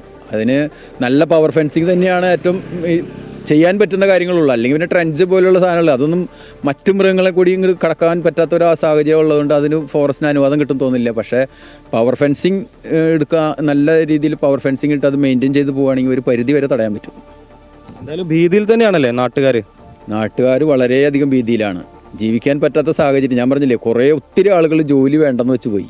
പിന്നെ ഇതിനകത്ത് താമസിക്കാതെ കുറേ ആളുകൾ പോയി. അവിടെ ലയങ്ങളൊക്കെ, ഈ ആളുകൾ പോയ ലയങ്ങളൊക്കെ ആന പൊളിച്ച് ഇട്ടിരിക്കുകയാണ്. രാജേഷ്, അതാണ് ഈ നിരവധി ആളുകളാണ് ജോലി ഉപേക്ഷിച്ച് പോകേണ്ട ഒരു സാഹചര്യത്തിലേക്ക് എത്തിയത്. ഇവർക്ക് ആകെയുള്ള ഒരു ഉപജീവന മാർഗ്ഗമാണ് ഈ തോട്ടം തൊഴിൽ അല്ലെങ്കിൽ തോട്ടത്തിലും പ്ലാന്റേഷനിലുള്ള ജോലി എന്നുള്ളത്. അതുപോലും ചെയ്യാൻ സാധിക്കാത്ത രീതിയിൽ വന്യമൃഗശല്യം രൂക്ഷമായ ഒരു സാഹചര്യമാണ്. കാട്ടാനകൾ നിരന്തരം ഇറങ്ങുന്ന ഒരു സാഹചര്യമാണ്. ഇപ്പോഴും ദൃശ്യങ്ങളിൽ കാണാം, ഇത്രയും മണിക്കൂറുകളായിട്ട് ഈ കാട്ടാനകൾ ഇവിടെ നിലയുറപ്പിച്ചിരിക്കുകയാണ്. ഇതുവരെയും കാട് കയറിയിട്ടില്ല. പലപ്പോഴും ഈ നാട്ടുകാർ തന്നെ ഒച്ചയുണ്ടാക്കിയും ഒക്കെയാണ് ആനകളെ കാട് കയറ്റുന്ന ഒരു സാഹചര്യമുണ്ട്. പക്ഷേ പലപ്പോഴും അവ കാട് കയറാതെ തന്നെ ഇവിടെ തന്നെ നിലയുറപ്പിച്ച ഒരു സാഹചര്യമുണ്ട്. ഈ റോഡിൻ്റെ രണ്ട് വശങ്ങളിലും ആനകളെ നമുക്ക് കാണാൻ സാധിക്കും. ഈ വശത്തും ആ വശത്തും ഇപ്പോൾ 3 ആനകൾ വന്നിട്ടുണ്ട്. നേരത്തെ 2 ആനകളായിരുന്നു, ഇപ്പോൾ 3 ആനകളെ നമുക്ക് ആ ഒരു ദൃശ്യങ്ങളിൽ കാണാൻ സാധിക്കും. ഈ ഒരു രീതിയിലാണ് ഇവിടുത്തെ കാഴ്ച, അല്ലെങ്കിൽ ഇതാണ് ഈ ഒരു ആളുകളുടെ ജീവിതം, ഈ പ്രദേശത്തെ ആളുകളുടെ ജീവിതം എന്നുള്ളതാണ്. ഈ വന്യമൃഗങ്ങളോട് മല്ലടിച്ചുകൊണ്ട് ജീവൻ പണയം വെച്ചുകൊണ്ടുള്ള ഒരു ജീവിതമാണ് ഈ ആതിരപ്പള്ളിയിൽ വർഷങ്ങളായിട്ടുള്ളത്. അതിന് കൃത്യമായ സംവിധാനങ്ങൾ ഒരുക്കി ഈ കാടിനെയും നാടിനെയും വേർതിരിച്ച് വന്യമൃഗങ്ങൾ ഇങ്ങോട്ടേക്ക് ഇറങ്ങുന്നത് ഒഴിവാക്കണം. അതിന് പവർ ഫെൻസിംഗ് അടക്കമുള്ള മാർഗങ്ങൾ സ്വീകരിക്കണം.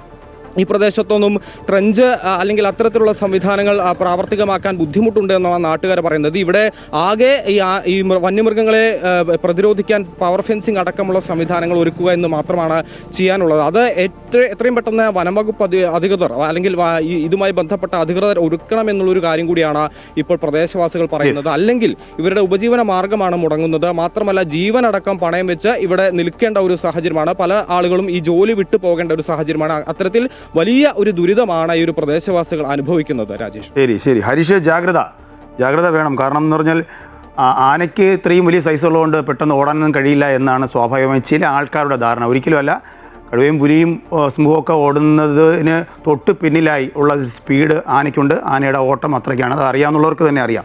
ഈ ഡിസംബർ മാസത്തിലൊക്കെ അടുക്കുകയാണ്. ആ സമയത്തൊക്കെ സ്വാഭാവികമായും തണുപ്പാണ്. പക്ഷേ ഈ തണുപ്പൊന്നും ഒന്നിനെയും ബാധിക്കുന്നില്ല. തെരഞ്ഞെടുപ്പ് ചൂടിൽ തന്നെയാണ്. തദ്ദേശ തെരഞ്ഞെടുപ്പിൽ മത്സരചിത്രം തെളിഞ്ഞതോടെ പ്രചരണം ശക്തമാക്കുകയാണ് മുന്നണികൾക്ക് ഭീഷണിയായി വിമതരും മത്സരരംഗത്തുണ്ട്. തിരുവനന്തപുരം കോർപ്പറേഷൻ ലീഡറിന് 5 വിമതരാണുള്ളത്. ഇതിൻ്റെ വിശദാംശങ്ങളുമായി ആതിര രാധാകൃഷ്ണൻ തിരുവനന്തപുരത്ത് നിന്ന് ചേരുന്നുണ്ട്. ആതിര, ഒരു കണക്കിന് നോക്കിക്കഴിഞ്ഞാൽ വിമതർ നല്ലതാണ്. കാരണം വെച്ചാൽ അർഹതപ്പെട്ടവർക്ക് അംഗീകാരം കിട്ടട്ടെ എന്നതുപോലെയാണ്. ഒരു ജനപ്രതിനിധി എന്ന് പറയുമ്പോൾ സ്വാഭാവികമായും ആ മണ്ഡലത്തിൽ അല്ലെങ്കിൽ ആ വാർഡിൽ കൃത്യമായി ജനങ്ങൾക്ക് വേണ്ടി സഹകരിക്കുകയും സഹായിക്കുകയും ചെയ്യുന്നവരെ തിരഞ്ഞെടുക്കണമെന്ന് തന്നെയാണ് വ്യക്തിപരമായി എൻ്റെ അഭിപ്രായം. അങ്ങനെ തന്നെയായിരിക്കും ഒരുപക്ഷെ ഭൂരിഭാഗം ആൾക്കാരും കരുതുന്നത്. ഇവിടെ ഈ സമീപകാലത്തും ഒന്നുമില്ലാത്ത തരത്തിലേക്ക് ഒരു വിമത ശല്യം ഉണ്ടാകുന്നു. പ്രത്യേകിച്ച് ശ്രദ്ധിക്കപ്പെടുന്ന തിരുവനന്തപുരം നഗരസഭയിൽ തന്നെയാണ്. ഈ വിമതരുടെ പ്രവർത്തനം എങ്ങനെയാണ് സജീവമായി മുന്നോട്ട് പോകുന്നത്? ഇപ്പോഴും ഈ മറ്റു മുന്നണികൾക്ക് അല്ലെങ്കിൽ മറ്റു പാർട്ടിക്കാർക്ക് അങ്കലാപ്പാണോ ഉള്ളത്?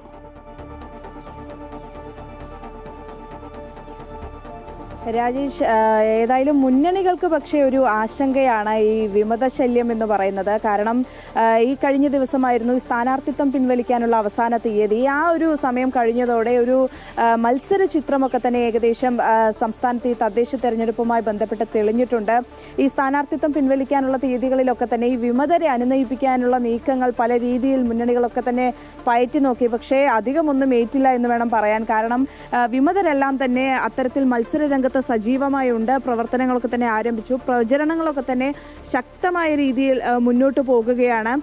ഈ സ്ഥാനാർത്ഥിത്വം പിൻവലിക്കാനുള്ള തീയതി കഴിഞ്ഞപ്പോൾ ഏറ്റവും കൂടുതൽ വിമതരുള്ളത് തിരുവനന്തപുരത്തും അതുപോലെ തന്നെ എറണാകുളം ജില്ലയിലുമാണ്. തിരുവനന്തപുരത്ത് LDFന് 5 വിമതരുണ്ട്. UDFനും ഏകദേശം 5 വിമതരോളം തന്നെ തിരുവനന്തപുരത്തുണ്ട്. ഈ പൗണ്ട് കടവിലും ഉള്ളൂരിലും കഴക്കൂട്ടത്തും പുഞ്ചക്കിരിയിലും വിഴിഞ്ഞത്തുമാണ് UDFന് വിമത സ്ഥാനാർത്ഥികളുള്ളത്. അതുപോലെ തന്നെ ഉള്ളൂർ, വാഴോട്ടുകോണം, ചെമ്പഴന്തി, കാച്ചാണി, വിഴിഞ്ഞം വാർഡുകളിലാണ് LDFന് ഏതായാലും തിരുവനന്തപുരം ജില്ലയിൽ വിമത സ്ഥാനാർത്ഥികളുള്ളത്. ഇവിടെയെല്ലാം ഉള്ളവരൊക്കെ തന്നെ ഈ പാർട്ടിയിലൊക്കെ വലിയ രീതിയിൽ പ്രവർത്തനമൊക്കെ കാഴ്ചവെച്ചിട്ടുള്ളവരാണ്. ഈ CPMന്റെ മുഖപത്രത്തിലൊക്കെ എഡിറ്ററായി പ്രവർത്തിച്ച ശ്രീകണ്ഠൻ ഉൾപ്പെടെയുള്ളവർ ഈ വിമത സ്ഥാനാർത്ഥി പട്ടികയിൽ ഉൾപ്പെടുന്നുണ്ട്. അതുകൊണ്ട് തന്നെ വലിയ രീതിയിലുള്ളൊരു വെല്ലുവിളിയാണ് പാർട്ടിക്കും UDFനായാലും അതുപോലെ തന്നെ CPMനായാലും ഒക്കെ തന്നെ ഈ വിമതർ ഉയർത്തുന്നത്. ഏതായാലും മുന്നണിക്ക് ഇത് ആശ്വാസകരമായ ഒരു കാര്യമല്ല, ആശങ്കയുണ്ടാക്കുന്ന ഒരു കാര്യം തന്നെയാണ് ഈ വിമത ഭീഷണി എന്ന് പറയുന്നത്. തൃശ്ശൂരും പാലക്കാടും അതുപോലെ തന്നെ കൊച്ചിയിൽ ഉൾപ്പെടെ ഈ വിമത സ്ഥാനാർത്ഥികളെ കൊണ്ട് നിറഞ്ഞിരിക്കുകയാണ്. ഏതായാലും മുന്നണികൾക്ക് ഈ തദ്ദേശ തെരഞ്ഞെടുപ്പ് അടുക്കുന്ന സമയത്ത് മുന്നണികൾക്കതൊരു ഭീഷണി തന്നെയാണ്. ഇനിയിപ്പോൾ അധിക ദിവസങ്ങളില്ല. കാരണം ഡിസംബർ ആകാൻ ഇനി കഷ്ടിച്ച് കുറച്ച് ദിവസങ്ങൾ മാത്രമേ ഉള്ളൂ. ഏതായാലും ഈ ദിവസങ്ങളൊക്കെ ബാക്കി നിൽക്കെ പ്രചരണം ശക്തമാക്കിയിരിക്കുകയാണ് മുന്നണികളൊക്കെ തന്നെ. 2 ആഴ്ച യഥാർത്ഥത്തിൽ കണക്ക് പറയാമെന്നുണ്ടെങ്കിൽ 2 ആഴ്ച മാത്രമേ ഉള്ളൂ ആദ്യഘട്ട പോളിംഗ് തുടങ്ങാനായിട്ട്. എന്തായാലും ഈ വിമതരെ ഇനിയിപ്പോൾ അന്വയിപ്പിച്ചിട്ടൊന്നും കാര്യമൊന്നുമില്ല. അവരെന്തായാലും സജീവമായി മത്സരരംഗത്തുണ്ടാവും. കണ്ടറിയാം എന്തായിരിക്കും ഇതിൻ്റെ അവസാനമെന്ന്. അതിനൊപ്പം തന്നെ മറ്റൊരു വാർത്തയിലേക്ക്. പയ്യന്നൂരിൽ പോലീസിന് നേരെ ബോംബെറിഞ്ഞ സംഭവത്തിൽ DYFI പ്രവർത്തകർ കുറ്റക്കാരെന്ന് കണ്ടെത്തിയ കേസിൽ വിധി ഇന്നുണ്ടാകും. ഡിവൈഎഫ്ഐ പയ്യന്നൂർ ബ്ലോക്ക് സെക്രട്ടറിയും ജില്ലാ കമ്മിറ്റി അംഗവുമായ VK നിഷാദ്, നന്ദകുമാർ എന്നിവരെയാണ് തളിപ്പറമ്പ് അഡീഷണൽ ജില്ലാ സെഷൻസ് കോടതി കുറ്റക്കാരെന്ന് കണ്ടെത്തിയത്. പ്രതികളിൽ ഒരാളായ നിഷാദ് പയ്യന്നൂർ നഗരസഭ മുട്ടമ്മൽ വാർഡിലെ LDF സ്ഥാനാർത്ഥിയാണ്. വിവരങ്ങളുമായി എം രാകേഷ് ചേരുന്നു. രാകേഷ്, ഈ വിധി വന്നാൽ ഈ നിഷാദിന് മത്സരിക്കാൻ കഴിയില്ല, അങ്ങനെ തന്നെയല്ലേ? എന്താണ് ഒരു രാഷ്ട്രീയ തരത്തിലുള്ള ഒരു ചർച്ച എങ്ങനെയാണ് മുന്നോട്ട് പോകുന്നത്? തീർച്ചയായും ഈ വിധി എന്ത് പ്രത്യാഘാതമാണ് തെരഞ്ഞെടുപ്പിൽ മത്സരിക്കുന്നതിനുൾപ്പെടെ ഉണ്ടാക്കുക എന്നുള്ളത് തന്നെയാണ് രാഷ്ട്രീയ കേരളം ഉറ്റുനോക്കുന്നത്. 2012 ഓഗസ്റ്റ് 1 സംഭവം. നമുക്കറിയാം, അരിയിൽ ഷുക്കൂർ വധക്കേസുമായി ബന്ധപ്പെട്ട് P. ജയരാജൻ അറസ്റ്റിലായ സമയത്ത് അക്രമ സംഭവങ്ങൾ ഉൾപ്പെടെ ഉണ്ടായ വിഷയമുണ്ട്. ആ ഒരു ഘട്ടത്തിലാണ് കോൺഗ്രസ് പ്രവർത്തകനെ മർദ്ദിക്കുന്നു എന്നറിഞ്ഞെത്തിയ പോലീസ് ജീപ്പിന് നേരെ 2 ബൈക്കിലെത്തിയ 4 പേർ ബോംബെറിയുന്ന സാഹചര്യം ഉണ്ടായത്. ഈ കേസിലാണ് തളിപ്പറമ്പ് അഡീഷണൽ ജില്ലാ സെഷൻസ് കോടതിയുടെ വിധി ഇന്ന് വരാനിരിക്കുന്നത്. ബ്ലോക്ക് സെക്രട്ടറിയും ഡിവൈഎഫ്ഐയുടെ ജില്ലാ നേതാവുമായിട്ടുള്ള VK നിഷാദാണ്. അദ്ദേഹം ഇപ്പോൾ മത്സരിക്കുന്നതും കൂടെയുണ്ട്. അദ്ദേഹത്തിനാണ് ഈ വിധി ഏത് തരത്തിൽ പ്രത്യാഘാതം ഉണ്ടാക്കുക എന്ന് നോക്കുന്നത്. തളിപ്പറമ്പ് അഡീഷണൽ ജില്ലാ സെഷൻസ് കോടതി ഏകദേശം 11 മണിയോടുകൂടിയായിരിക്കും കേസ് പരിഗണിക്കുക. അതിനുശേഷമായിരിക്കും വിധി ഉണ്ടാവുക. ഈ വിധി വന്നു കഴിഞ്ഞാൽ അത് ആ മത്സരാർത്ഥിക്ക് ഈ തെരഞ്ഞെടുപ്പിൽ മത്സരിക്കുന്നതിനുൾപ്പെടെ തിരിച്ചടിയാകുമോ എന്നുള്ളതാണ് എല്ലാവരും ഉറ്റുനോക്കുന്നത്. രാകേഷാണ് കോഴിക്കോട് നിന്ന് വിശദാംശങ്ങൾ നൽകിയത്. തദ്ദേശ തെരഞ്ഞെടുപ്പിൽ തിരുവനന്തപുരം കോർപ്പറേഷൻ പരിധിയിലെ ഉള്ളൂരിൽ LDF സ്ഥാനാർത്ഥിയായി മത്സരിക്കുന്നത് S. ലിജു ആണ്. സ്വതന്ത്ര സ്ഥാനാർത്ഥിയായി മത്സരിക്കുന്ന LDFിൻ്റെ വിമത സ്ഥാനാർത്ഥി K. ശ്രീകണ്ഠൻ തെരഞ്ഞെടുപ്പിൽ ഭീഷണിയാകില്ല എന്നാണ് പാർട്ടിയുടെ വിലയിരുത്തൽ. വിമതശല്യം LDFിൻ്റെ ജയപരാജയങ്ങളെ ഉള്ളൂരിൽ എങ്ങനെ ബാധിക്കുമെന്ന് കാത്തിരുന്നു കാണാം. ഞാനിപ്പോൾ ഉള്ളത് ഉള്ളൂരിലെ LDF സ്ഥാനാർത്ഥി ലിജുവിനൊപ്പമാണ്. തദ്ദേശ തെരഞ്ഞെടുപ്പിൽ ഇവിടെ ഇത്തിരി പോരാട്ടച്ചൂട് കൂടുതലാണ്. കാരണം 40 വർഷത്തോളമായി LDFിൻ്റെ ഭാഗമായിരുന്നൊരു മനുഷ്യൻ, പാർട്ടിയുടെ തന്നെ മുഖപത്രത്തിൻ്റെ പ്രധാന പദവി വഹിച്ചിരുന്നൊരു മനുഷ്യൻ, ആ മനുഷ്യൻ ഇങ്ങനെ വിമത സ്ഥാനാർത്ഥിയായി വരുമ്പോൾ അതിനെ എങ്ങനെയാണ് വിലയിരുത്തുന്നത്? ആ സഖാവ് നമ്മുടെ കൂടെ നിന്നതിന് പാർട്ടി തീരുമാനം അനുസരിച്ച് വന്നത് എനിക്കാണ്. വേറെ ആരുടേതും അങ്ങനെ തീരുമാനമൊന്നും ആയിട്ടില്ലായിരുന്നു. അപ്പം പാർട്ടിയുടെ തീരുമാനം അനുസരിക്കുന്നു. ചേട്ടൻ സൂചിപ്പിച്ചതുപോലെ തന്നെ അദ്ദേഹം ഇത്തിരി ജനകീയനാണ്. 40 വർഷമായിട്ട് ജനങ്ങൾക്ക് സുപരിചിതനായ ഒരു മനുഷ്യനാണ്. അപ്പോൾ ആ മനുഷ്യൻ വിമത സ്ഥാനാർത്ഥിയായിട്ട് വരുമ്പോൾ അത് പാർട്ടിയുടെ ജയപരാജയങ്ങളെ എങ്ങനെ ബാധിക്കുമെന്നാണ് വിചാരിക്കുന്നത്? പുറത്തങ്ങനെ ജനകീയനായിട്ട് വന്നിട്ടില്ല എന്നാണ്. നമ്മുടെയൊക്കെ കമ്മിറ്റിയിലൊക്കെ വരും, അത്രേ ഉള്ളൂ. വേറെ ഒന്നുമായിട്ട് വിജയത്തെ ബാധിക്കുമെന്ന് കരുതുന്നു? ഇല്ല, ഒരിക്കലും ഇല്ല. ഇല്ല. ഈ ജനങ്ങൾക്കിടയിലേക്ക് ഇറങ്ങി പ്രവർത്തിക്കുമ്പോൾ ജനങ്ങൾ മുന്നിലോട്ട് വയ്ക്കുന്ന പ്രധാന പ്രശ്നങ്ങൾ എന്തെല്ലാം? ജനങ്ങൾക്ക് വേണ്ടത് റോഡ്, വെള്ളം, വൈദ്യുതി, അതൊക്കെ കറക്റ്റായിട്ട് കിട്ടുന്ന മാത്രം മതി. ആതിര ആയിരുന്ന കൗൺസിലറായിരുന്ന സമയത്ത് എല്ലാ കാര്യങ്ങളും ചെയ്തിട്ടുണ്ട്. പിന്നെ വിവരാവകാശം എടുത്ത് ചോദിച്ചാൽ പോലും എല്ലാം ആ കൗൺസിലർ ചെയ്തിട്ടുണ്ട്.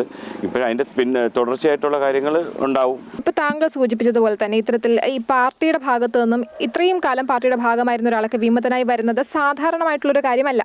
അപ്പോൾ ഇദ്ദേഹത്തെ പോലൊരു മനുഷ്യൻ, അതായത് ശ്രീകണ്ഠനെ പോലൊരു മനുഷ്യൻ വിമതനായി മത്സരിക്കാൻ സന്നദ്ധനാവുന്നു. അപ്പോൾ ആദ്യം മുതലേ ഒരു പാർട്ടിയുടെ കൃത്യമായ ഇടപെടൽ ഉണ്ടാവുമായിരുന്നെങ്കിൽ അത് ഒഴിവാക്കാൻ സാധിക്കുന്ന സ്ഥാനാർത്ഥിത്വമായിരുന്നില്ല.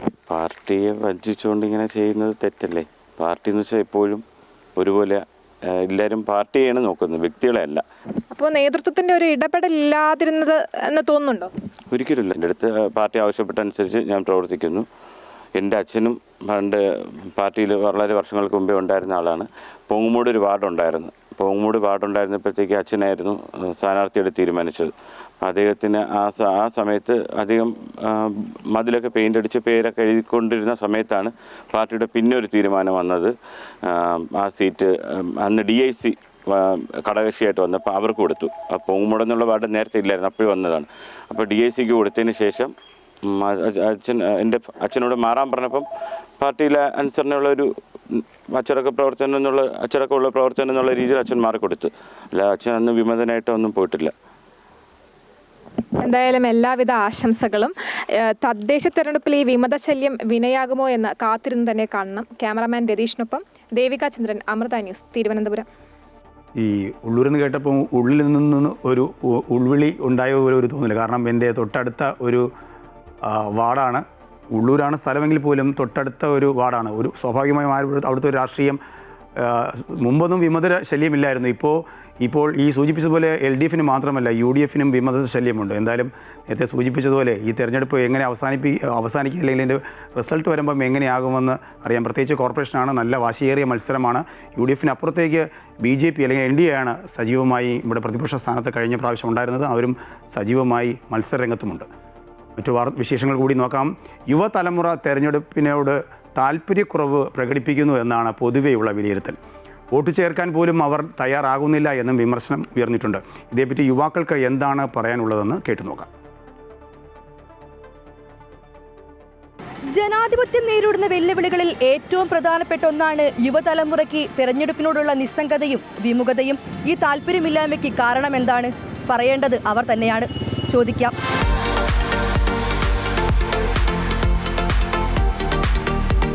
കോഴിക്കോട് മീഞ്ചന്ത ഗവൺമെൻറ് ആർട്സ് ആൻഡ് സയൻസ് കോളേജിലെ വിദ്യാർത്ഥികളാണ് ഇപ്പോൾ നമ്മളോടൊപ്പം ഉള്ളത്. നമുക്ക് അവരുടെ അടുത്തേക്ക് പോവാം. ഈ തെരഞ്ഞെടുപ്പിനോട് യുവതലമുറയ്ക്ക് ഒരു താല്പര്യമില്ലായ്മയുണ്ട്. ആ രീതിയിലുള്ള പ്രവണത വളർന്നു വരുന്നുണ്ടോ? എന്താണ് അഭിപ്രായം? വിദ്യാർത്ഥികൾക്ക് രാഷ്ട്രീയം ഉണ്ട്. ആ രാഷ്ട്രീയം തന്നെയാണ് ഞങ്ങൾ ഇത്രയും പേര് ഇപ്പോൾ ഇവിടെ വോട്ട് ചെയ്യാൻ വേണ്ടി തയ്യാറായി നിൽക്കുകയാണ്. ഞങ്ങൾക്കൊക്കെ വോട്ടുണ്ട്. SIR ഒക്കെ പൂർത്തീകരിച്ച് വെച്ചിട്ടുണ്ട്. കോളേജ് രാഷ്ട്രീയത്തിൽ തന്നെ ഇടപെടാത്ത കുട്ടികളും ഇല്ലേ ഒരുപാട് പേര്? ഇത്തരം കുട്ടികളെ കോളേജ് രാഷ്ട്രീയത്തിലൂടെ കൊണ്ടുവന്ന് രാഷ്ട്രീയവൽക്കരിക്കുക എന്നുള്ളതാണ് വിദ്യാർത്ഥി സംഘടന ചെയ്യേണ്ട ഒരു പണി എന്ന് പറയുന്നത്. അതാണ് ചെയ്തുകൊണ്ടിരിക്കുന്നതും. അതാണ് ഈ നിലവിലുള്ള എല്ലാ കോളേജിനും തിരപ്പ് നോക്കി കഴിഞ്ഞാൽ നമുക്ക് മനസ്സിലാവും. ആ ഉയർന്ന വോട്ടിംഗ് ശതമാനവും അതേപോലെ തന്നെ വിജയ ശതമാനമൊക്കെ നോക്കി കഴിഞ്ഞാൽ നമുക്ക് മനസ്സിലാവും. കുട്ടികൾ നമുക്ക് പൊളിറ്റിക്കലാക്കി കൊണ്ടുവരാൻ വേണ്ടി കഴിയും. അതാണ് ക്യാമ്പസ് ചെയ്യേണ്ടത്. ക്യാമ്പസിന് പുറത്തും ഒരുപാട് യുവജനങ്ങളുണ്ട്. അപ്പം അവർക്കിടയിലൊക്കെ ഈ ഒരു താല്പര്യമില്ലായ്മ ഉണ്ട് എന്നാണ് കണക്കുകൾ പറയുന്നത്. അങ്ങനെ ഒരു താല്പര്യമില്ലായ്മയ്ക്ക് കാരണം എന്തായിരിക്കും? താല്പര്യമില്ലായ്മ ഉണ്ടെങ്കിൽ ആ താല്പര്യമില്ലായ്മയ്ക്കുള്ള കാരണം എന്ന് പറയുന്നത് അവർ രാഷ്ട്രീയത്തെ തെറ്റായി വ്യാഖ്യാനിക്കുന്നത് കൊണ്ടായിരിക്കാം, തെറ്റായിട്ടുള്ള രീതിയിലുള്ള കാഴ്ചപ്പാട് കൊണ്ടായിരിക്കാം. കലാലയ രാഷ്ട്രീയം എക്സസ് ചെയ്യുന്നതിൻ്റെ ഏറ്റവും വലിയ തെളിവാണ് യൂത്തിന് പൊളിറ്റിക്സ് ഉണ്ട് എന്നുള്ളത്. നമ്മുടെ യൂത്തിൻ്റെ പൊളിറ്റിക്സിൻ്റെ അതിൻ്റെ ഉള്ള തെളിവാണ് നമ്മുടെ ഈ ഒരു ക്യാമ്പസിലുള്ള പൊളിറ്റിക്സ് എന്ന് പറയുന്നത്. ഈ ഒരു രാഷ്ട്രീയത്തിലൂടെ രാഷ്ട്രീയത്തിൻ്റെ പ്രാധാന്യം എന്താണെന്ന് നമ്മൾ യൂത്തിൽ അറിയാണ്. എന്താ ഈ വോട്ട് ചെയ്യാൻ ഒരു മാനദണ്ഡം? ആ ഒരു സ്ഥാനാർത്ഥിക്ക് എന്ത് മാനദണ്ഡം നിങ്ങളൊക്കെ കൊടുക്കുക? എങ്ങനെയാണ് വോട്ട് ചെയ്യാൻ ഉദ്ദേശിക്കുന്നത്? നമ്മുടെ സമൂഹത്തിൽ അല്ലെങ്കിൽ ആ ഒരു നാടിന് വേണ്ടി എത്രത്തോളം നല്ലതാവും, അതാണ് ഏറ്റവും വലിയൊരു അജണ്ട എന്ന് എനിക്ക് തോന്നിയിട്ടുണ്ട്. ഡെവലപ്മെൻറ്റ്, ഗ്രോത്ത്, അല്ലെങ്കിൽ ഹെൽത്ത് കെയർ, എഡ്യൂക്കേഷൻ, ഈ വക കാര്യങ്ങൾക്ക് ഇമ്പോർട്ടൻസ് കൊടുക്കുക. അല്ലാണ്ട് മറ്റുള്ള കാര്യങ്ങളിലേക്ക് ഫോക്കസ് കൊടുക്കാണ്ട് അത് ഇമ്പോർട്ടൻസ് കൊടുത്ത് സംസാരിക്കുന്ന സ്ഥാനാർത്ഥികൾ അല്ല, അതാണ് നമ്മുടെ ഒരു ഡെമോക്രസിയിൽ വേണ്ടത് എന്ന് തോന്നുന്നു. ഇപ്പം ചർച്ച ചെയ്യുന്ന ഏറ്റവും പ്രധാനപ്പെട്ട ഒരു കാര്യമാണ് വോട്ട് ചോരി, അതേപോലെ തന്നെ ഈ SIR കുറിച്ചിട്ടൊക്കെ. അപ്പോൾ അതേക്കുറിച്ചൊക്കെ നിങ്ങളുടെ ഒരു അഭിപ്രായം എന്താണ്? SIR എൻ്റെ ഒരു അഭിപ്രായത്തിൽ തീർച്ചയായിട്ടും അത് വളരെ നല്ലൊരു പദ്ധതി തന്നെയാണ് SIR എന്ന് പറയുന്നത്. ഇനിയുള്ള തെരഞ്ഞെടുപ്പുകളിലും ഈ ഒരു ഇൻറ്റൻസീവ് റിവിഷൻ കറക്റ്റായിട്ട് തന്നെ നടക്കണമെന്നാണ് എനിക്ക് പറയാനുള്ളത്. പലരും തെറ്റിദ്ധരിക്കപ്പെടുന്നതിന് കാരണം ബോധവൽക്കരണം ഇല്ലാത്തതാണോ? നമ്മൾ പുതിയൊരു കാര്യം വരുന്ന സമയത്ത് നമ്മൾ തെറ്റായിട്ട് വ്യാഖ്യാനിക്കുകയാണ്. നമ്മളെ ബ്രെയിനിലിട്ട് നമ്മൾ ചിന്തിച്ച് ഇതിങ്ങനെയാണ് നോ, അങ്ങനെയല്ല. അത് തെറ്റായിട്ട് വ്യാഖ്യാനിക്കുന്നതിൻ്റെ പ്രശ്നമാണ്. ഒരിക്കലും അതല്ല. നമ്മളെ ഈ ഒരു വോട്ട് പട്ടികയിലുള്ള കറപ്ഷനും കാര്യങ്ങളൊക്കെ നികത്തി പുതിയൊരു വോട്ടർ പട്ടിക രൂപീകരിക്കുക. നമ്മുടെ വോട്ട് ഇല്ലാത്തവർക്ക് വോട്ട് ചേർത്താം. ഇനിയിപ്പോൾ 2 വോട്ടുള്ളവർക്ക് അത് തിരുത്തി 1 വോട്ട് ആക്കുക. അതാണ് അവിടെ ചെയ്യുന്നത്. നമ്മൾ ശരിയായിട്ടുള്ളൊരു രീതിയിൽ തെരഞ്ഞെടുപ്പ് നടത്താൻ വേണ്ടിയിട്ടാണ് SIR ഇപ്പോൾ കൊണ്ടുവന്നിട്ടുള്ളത്. വോട്ട് ചെയ്യാതെ മാറി നിൽക്കുന്ന ആളുകളുടെ അടുത്ത് എന്തായാലും വോട്ട് ചെയ്യാൻ ഇറങ്ങുക. സ്വന്തം നിലപാട് എല്ലാവരും പറഞ്ഞ പോലെ തന്നെ നിലപാട് ഉറപ്പിക്കുക എന്നുള്ളത് എന്തെങ്കിലും ഏതൊരു കാര്യത്തിനാണെന്നുണ്ടെങ്കിലും അവനവൻ്റെ നിലപാട് അറിയിക്കുക എന്നുള്ളത് ഓരോ ഇൻഡിവിജ്വൽസിൻ്റെയും ഉത്തരവാദിത്തം തന്നെയാണ്. അത് ഏത് രാഷ്ട്രീയ പ്രവർത്തന സംഘടനകളോടായിക്കോട്ടെ, അല്ലെങ്കിൽ ഏത് മനുഷ്യരോടായിക്കോട്ടെ, ഏത് സ്ഥാനാർത്ഥികളായിക്കോട്ടെ, നിലപാടുണ്ടോ അത് അറിയിക്കുക. ഇവരെന്തായാലും പൊളിയാണ്. കാരണം ജനാധിപത്യത്തിൽ വിശ്വസിക്കുന്നവരാണ്, വോട്ട് ചെയ്യുന്നവരാണ്. ഇവരെപ്പോലെ ആകണം എല്ലാ യുവാക്കളും എന്നാണ് ഈ ഗവൺമെൻറ് ആർട്സ് ആൻഡ് സയൻസ് കോളേജിലെ വിദ്യാർത്ഥികൾക്ക് പറയാനുള്ളത്. ക്യാമറാമാൻ ശ്രീജിത്തിനൊപ്പം വർഷ ഗിരീഷ്, അമൃത ന്യൂസ്, കോഴിക്കോട്. തെരഞ്ഞെടുപ്പ് പോരിൽ ബന്ധം മറന്ന് എതിർ സ്ഥാനാർത്ഥികളായി സഹോദരന്മാരുടെ ഭാര്യമാർ. ആലപ്പുഴ പുന്നപ്ര പഞ്ചായത്തിലെ 18-ാം വാർഡിലാണ് ഒരു കുടുംബത്തിലെ 2 പേർ നേർക്കുനേർ മത്സരിക്കുന്നത്. ഒരാൾ UDFന് വേണ്ടി മത്സരിക്കുമ്പോൾ മറ്റൊരാളുടെ പോരാട്ടം LDFന് വേണ്ടിയാണ്.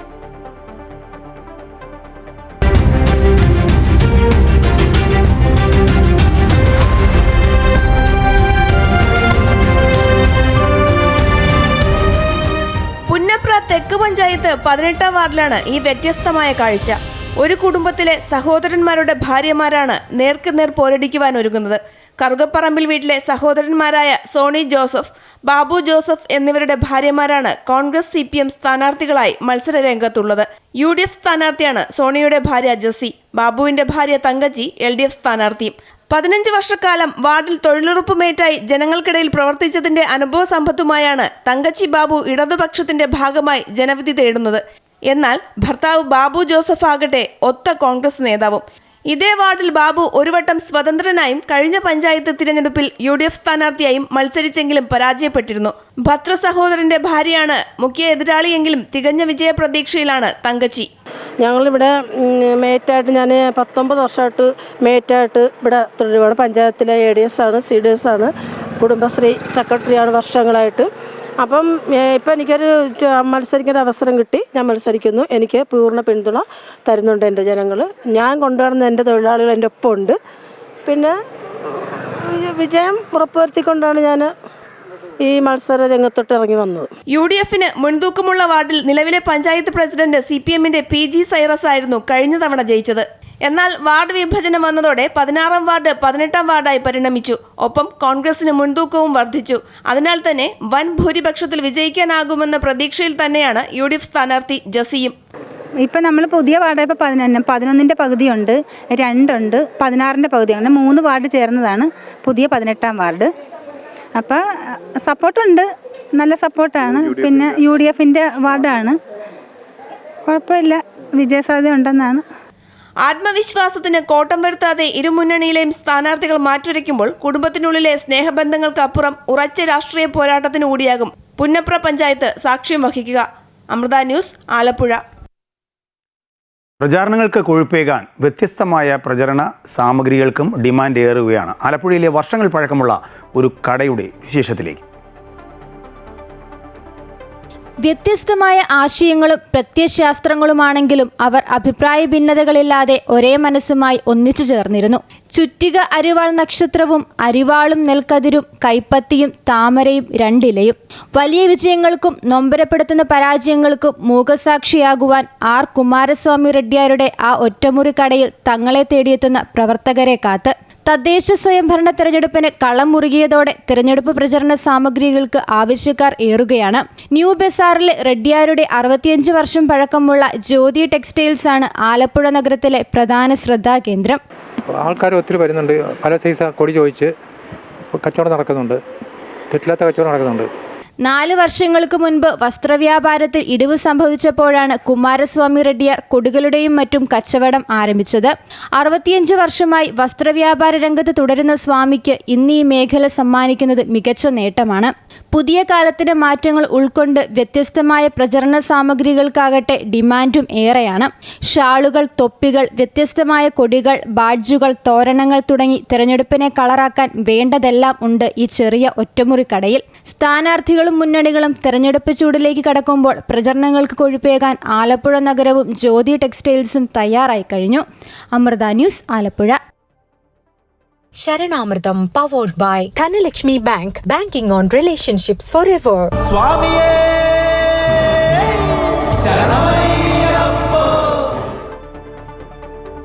ശബരിമലയിൽ അയ്യപ്പ ഭക്തരുടെ തിരക്ക് തുടരുന്നു. രാവിലെ 7 മണിവരെ 26,000 അയ്യപ്പ ഭക്തരാണ് സന്നിധാനത്ത് ദർശനം നടത്തിയത്. ഇന്നലെ രാത്രി നട അടച്ച 11 മണിവരെ 1,17,000 ഭക്തർ 18ാം പടി ചവിട്ടി ദർശനം നടത്തി. മണ്ഡലകാലത്തെ ഇതുവരെയുള്ളതിൽ വെച്ച് ഏറ്റവും ഉയർന്ന കണക്കാണിത്. തിരക്ക് പരിഗണിച്ച് സ്പോട്ട് ബുക്കിംഗ് ഇന്ന് 5,000 പരിമിതപ്പെടുത്തിയിട്ടുണ്ട്. കൂടുതൽ വിശദാംശങ്ങളുമായി രജിത് കുമാർ ചേരുന്നുണ്ട്. രജിത്ത്, തിരക്ക് തന്നെയാണ് അവിടെ പ്രധാന വിഷയം. ഈ അവധി ദിവസങ്ങളിൽ പക്ഷേ ഇത്ര തിരക്കിലായിരുന്നു. വർക്കിംഗ് ഡേയ്സ് ആയപ്പോഴാണല്ലോ ഇത്ര തിരക്ക് കൂടാൻ കാരണം. പ്രതികൂല കാലാവസ്ഥയും മറികടന്നുകൊണ്ട് ഭക്തർ ശബരിമലയിലേക്ക് എത്തുന്നു. എനിക്ക് തോന്നുന്നു കേരളത്തിന് പുറത്തുള്ള സംസ്ഥാനത്ത് നിന്നുള്ള ഭക്തരാണെന്ന് തോന്നുന്നു ഏറ്റവും കൂടുതൽ ശബരിമലയിൽ അല്ലെങ്കിൽ സന്നിധാനത്തേക്ക് എത്തുന്നത്. എന്താണ് ഇപ്പോഴത്തെ ഒരു സാഹചര്യം?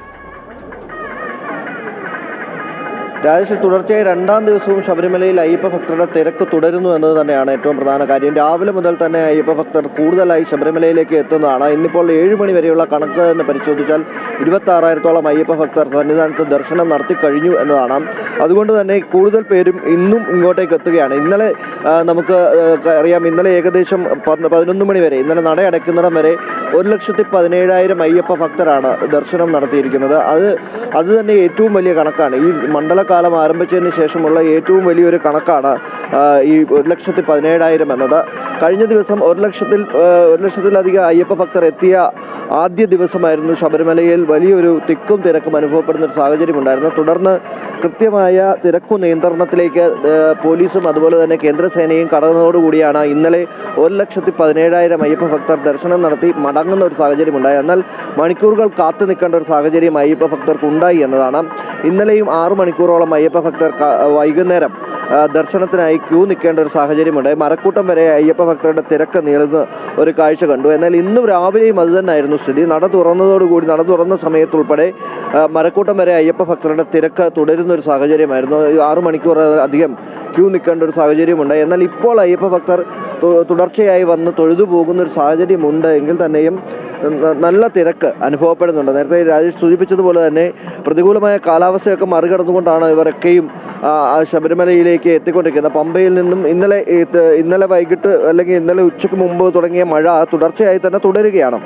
അതും ഒരു വലിയ ബുദ്ധിമുട്ട് സൃഷ്ടിക്കുന്നുണ്ട്. ഇടവിട്ട മഴ പെയ്തുകൊണ്ടിരിക്കുന്നതും അയ്യപ്പന്മാരുടെ വരവിനെ ബാധിക്കുന്നുണ്ട്. നിലവിൽ ഇപ്പോൾ ഇന്നലെ തിരക്ക് വർദ്ധിച്ച സാഹചര്യത്തിലടക്കം ഇപ്പോൾ നിലയ്ക്കൽ നിന്നും ഉൾപ്പെടെ പമ്പയിലേക്കുള്ള അയ്യപ്പ ഭക്തരുടെ വരവിനെ നിയന്ത്രിച്ചിട്ടുണ്ട്. തുടർന്ന് പമ്പയിൽ നിന്നും വരുന്ന അയ്യപ്പ ഭക്തർക്ക് ശബരിപീഠത്തിലും അതുപോലെ തന്നെ ശരംകുത്തിയിൽ നിന്നും നിയന്ത്രണങ്ങൾ ഏർപ്പെടുത്തിയാണ് സന്നിധാനത്തേക്ക് കടത്തിവിടുന്നത്. വളരെ വേഗത്തിൽ തന്നെ അയ്യപ്പ ഭക്തർ സന്നിധാനത്ത് ദർശനം നടത്തി മടങ്ങിപ്പോകണമെന്ന നിർദ്ദേശമടക്കം ഇതിനോടകം തന്നെ നൽകുന്നുണ്ട് പലപ്പോഴായി. ഇതുതന്നെ ആയാലും ശബരിമലയിൽ തിരക്ക് കൂടുകയാണ്. നേരത്തെ സൂചിപ്പിച്ചതുപോലെ അവധി ദിനത്തിൽ ആളുകൾ കുറവായിരുന്നുവെങ്കിൽ ഇപ്പോൾ 2 ദിവസമായി തുടർച്ചയായി അയ്യപ്പ ഭക്തരുടെ വലിയൊരു തിരക്ക് തന്നെ ശബരിമലയിൽ അനുഭവപ്പെടുകയാണ്. രജിത്താണ് തത്സമയം സന്നിധാനത്ത് നിന്നും വിശേഷങ്ങൾ പങ്കുവച്ചത്. ധ്വജാരോഹണ ആഘോഷ നിറവിൽ അയോധ്യ ക്ഷേത്രനഗരി. ശ്രീരാമക്ഷേത്രത്തിൻ്റെ ധ്വജാരോഹണം രാവിലെ 11 മണിക്ക് പ്രധാനമന്ത്രി നരേന്ദ്രമോദി നിർവഹിക്കും. UP മുഖ്യമന്ത്രി യോഗി ആദിത്യനാഥ്, RSS സർസംഘചാലക് ഡോക്ടർ മോഹൻ ഭഗവത് തുടങ്ങിയവർ പങ്കെടുക്കും. ധ്വജത്തിൽ ഉയർത്തുന്ന കാവ്യ പതാകയിൽ സൂര്യനെയും ഓം ലിപിയും കുവിതാരാവിഷത്തിൻ്റെ ചിത്രവും ആലേഖനം ചെയ്തിട്ടുണ്ട്.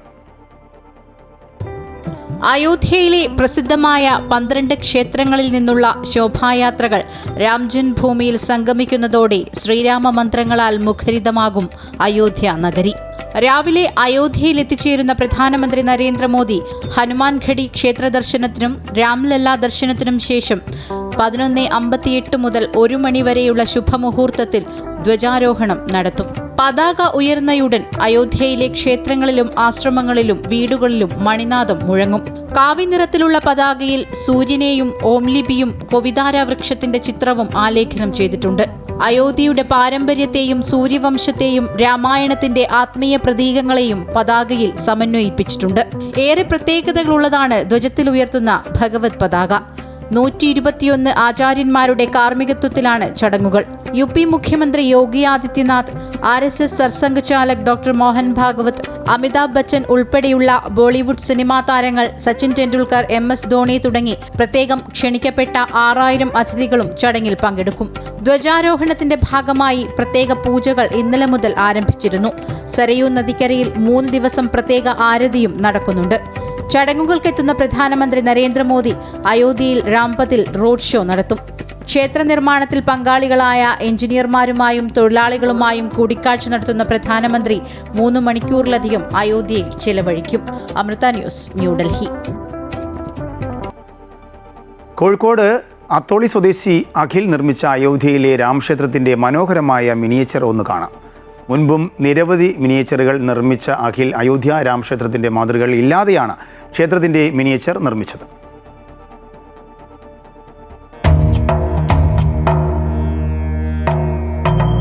ശബരിമല, വരിക്കാശ്ശേരി മന, ഇന്ത്യ ഗേറ്റ്, മാനാഞ്ചിറ അങ്ങനെ നിരവധി മിനിയേച്ചറുകൾ നിർമ്മിച്ച അനുഭവമുണ്ട് അത്തോളി കൊടശ്ശേരി സ്വദേശി അഖിലിന്.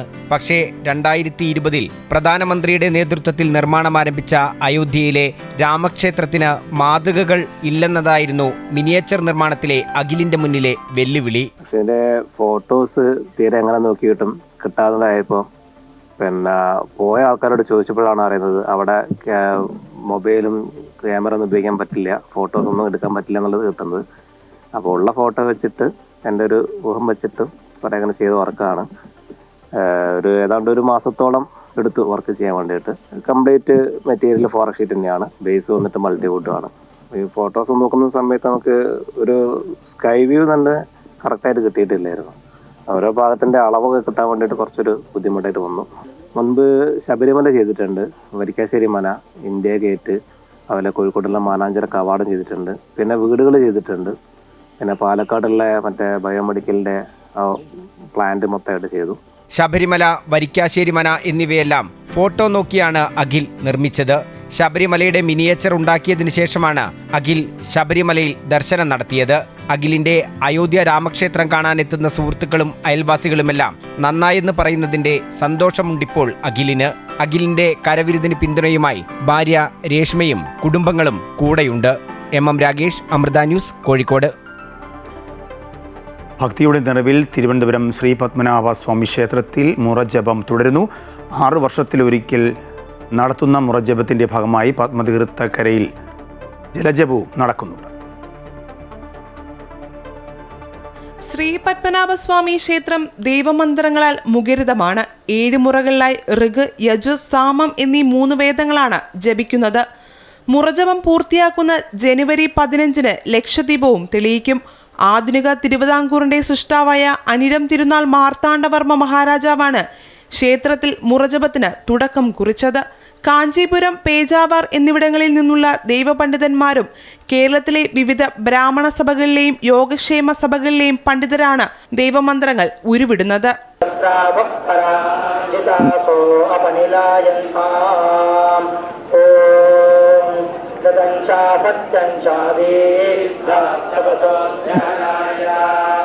മുറജപത്തിന്റെ ഭാഗമായി എല്ലാ ദിവസവും കലാപരിപാടികളുണ്ട്. കഥകളി, കൂടിയാട്ടം, ഭരതനാട്യം, മോഹിനിയാട്ടം തുടങ്ങിയ നൃത്തരൂപങ്ങളും സംഗീത കച്ചേരി, ഭജൻ തുടങ്ങിയവയും കലാപരിപാടികളുടെ ഭാഗമാണ്. മുറജപത്തിനോടൊപ്പം പത്മതീർത്ഥക്കരയിൽ ഭക്തിനിർഭരമായ ജലജപവും നടക്കുന്നുണ്ട്. രാജഭരണകാലത്ത് യുദ്ധങ്ങളിൽ നഷ്ടമായ ജീവനുകളോടുള്ള പ്രായച്ചിത്തമായാണ് അനിഴം തിരുനാൾ മഹാരാജാവ് മുറജപത്തോടൊപ്പം ജലജപവും ആരംഭിച്ചത്.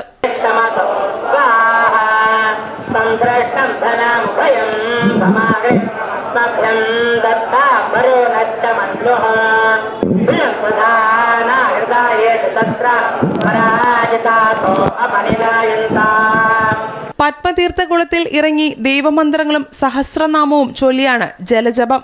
പേമാരി, പ്രളയം, മറ്റു പ്രകൃതിക്ഷോഭങ്ങൾ തുടങ്ങിയ കഷ്ടപ്പാടുകളിൽ നിന്നും രക്ഷ പ്രാപിക്കുന്നതിനുള്ള ഭഗവത് പ്രീതിക്കായാണ് ജലജപം. ജലത്തിൽ ഇറങ്ങി നിന്ന് ജപിക്കുന്ന ദൈവപണ്ഡിതരോടൊപ്പം കരയിൽ നിന്നും ജപിക്കുന്നത് തങ്ങൾക്കും തലമുറകൾക്കും പുണ്യമാണെന്നാണ് ഭക്തർ വിശ്വസിക്കുന്നത്.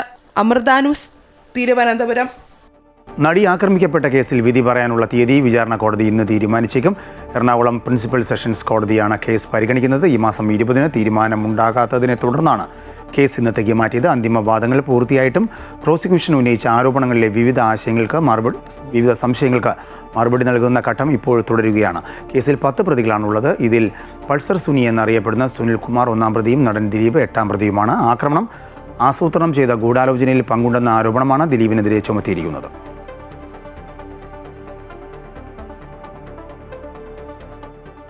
ഇനി തുടക്കത്തിൽ പറഞ്ഞതുപോലെ മഴയും ദുരിതമൊക്കെയാണ്.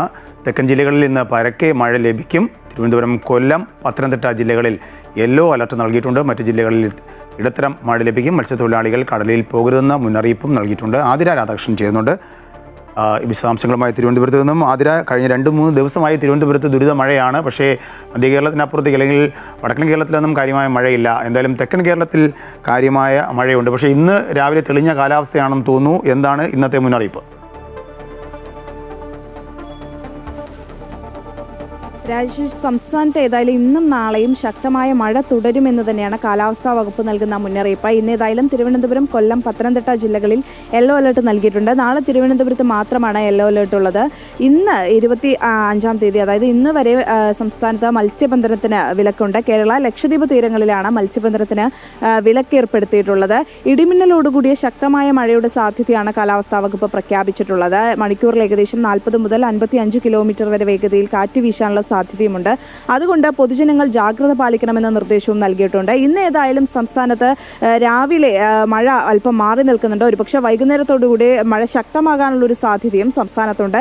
ഏതായാലും അടുത്ത 2 ദിവസം സംസ്ഥാനത്ത് മഴ തുടരും. യെസ്, സംസ്ഥാനത്ത് ചില സ്ഥലങ്ങളിൽ 2 ദിവസം കൂടി മഴ തുടരും. പക്ഷേ തിരുവനന്തപുരത്തുള്ളവർക്ക് കഴിഞ്ഞ 3 ദിവസമായി സൂര്യനെ കാണാൻ കഴിയുന്നില്ല എന്ന ഒരു അവസ്ഥയാണ്. കാരണം മൂടിക്കെട്ടിയ കാലാവസ്ഥയാണ്. വിശദാംശങ്ങളാണ് ആതിര നൽകിയത്.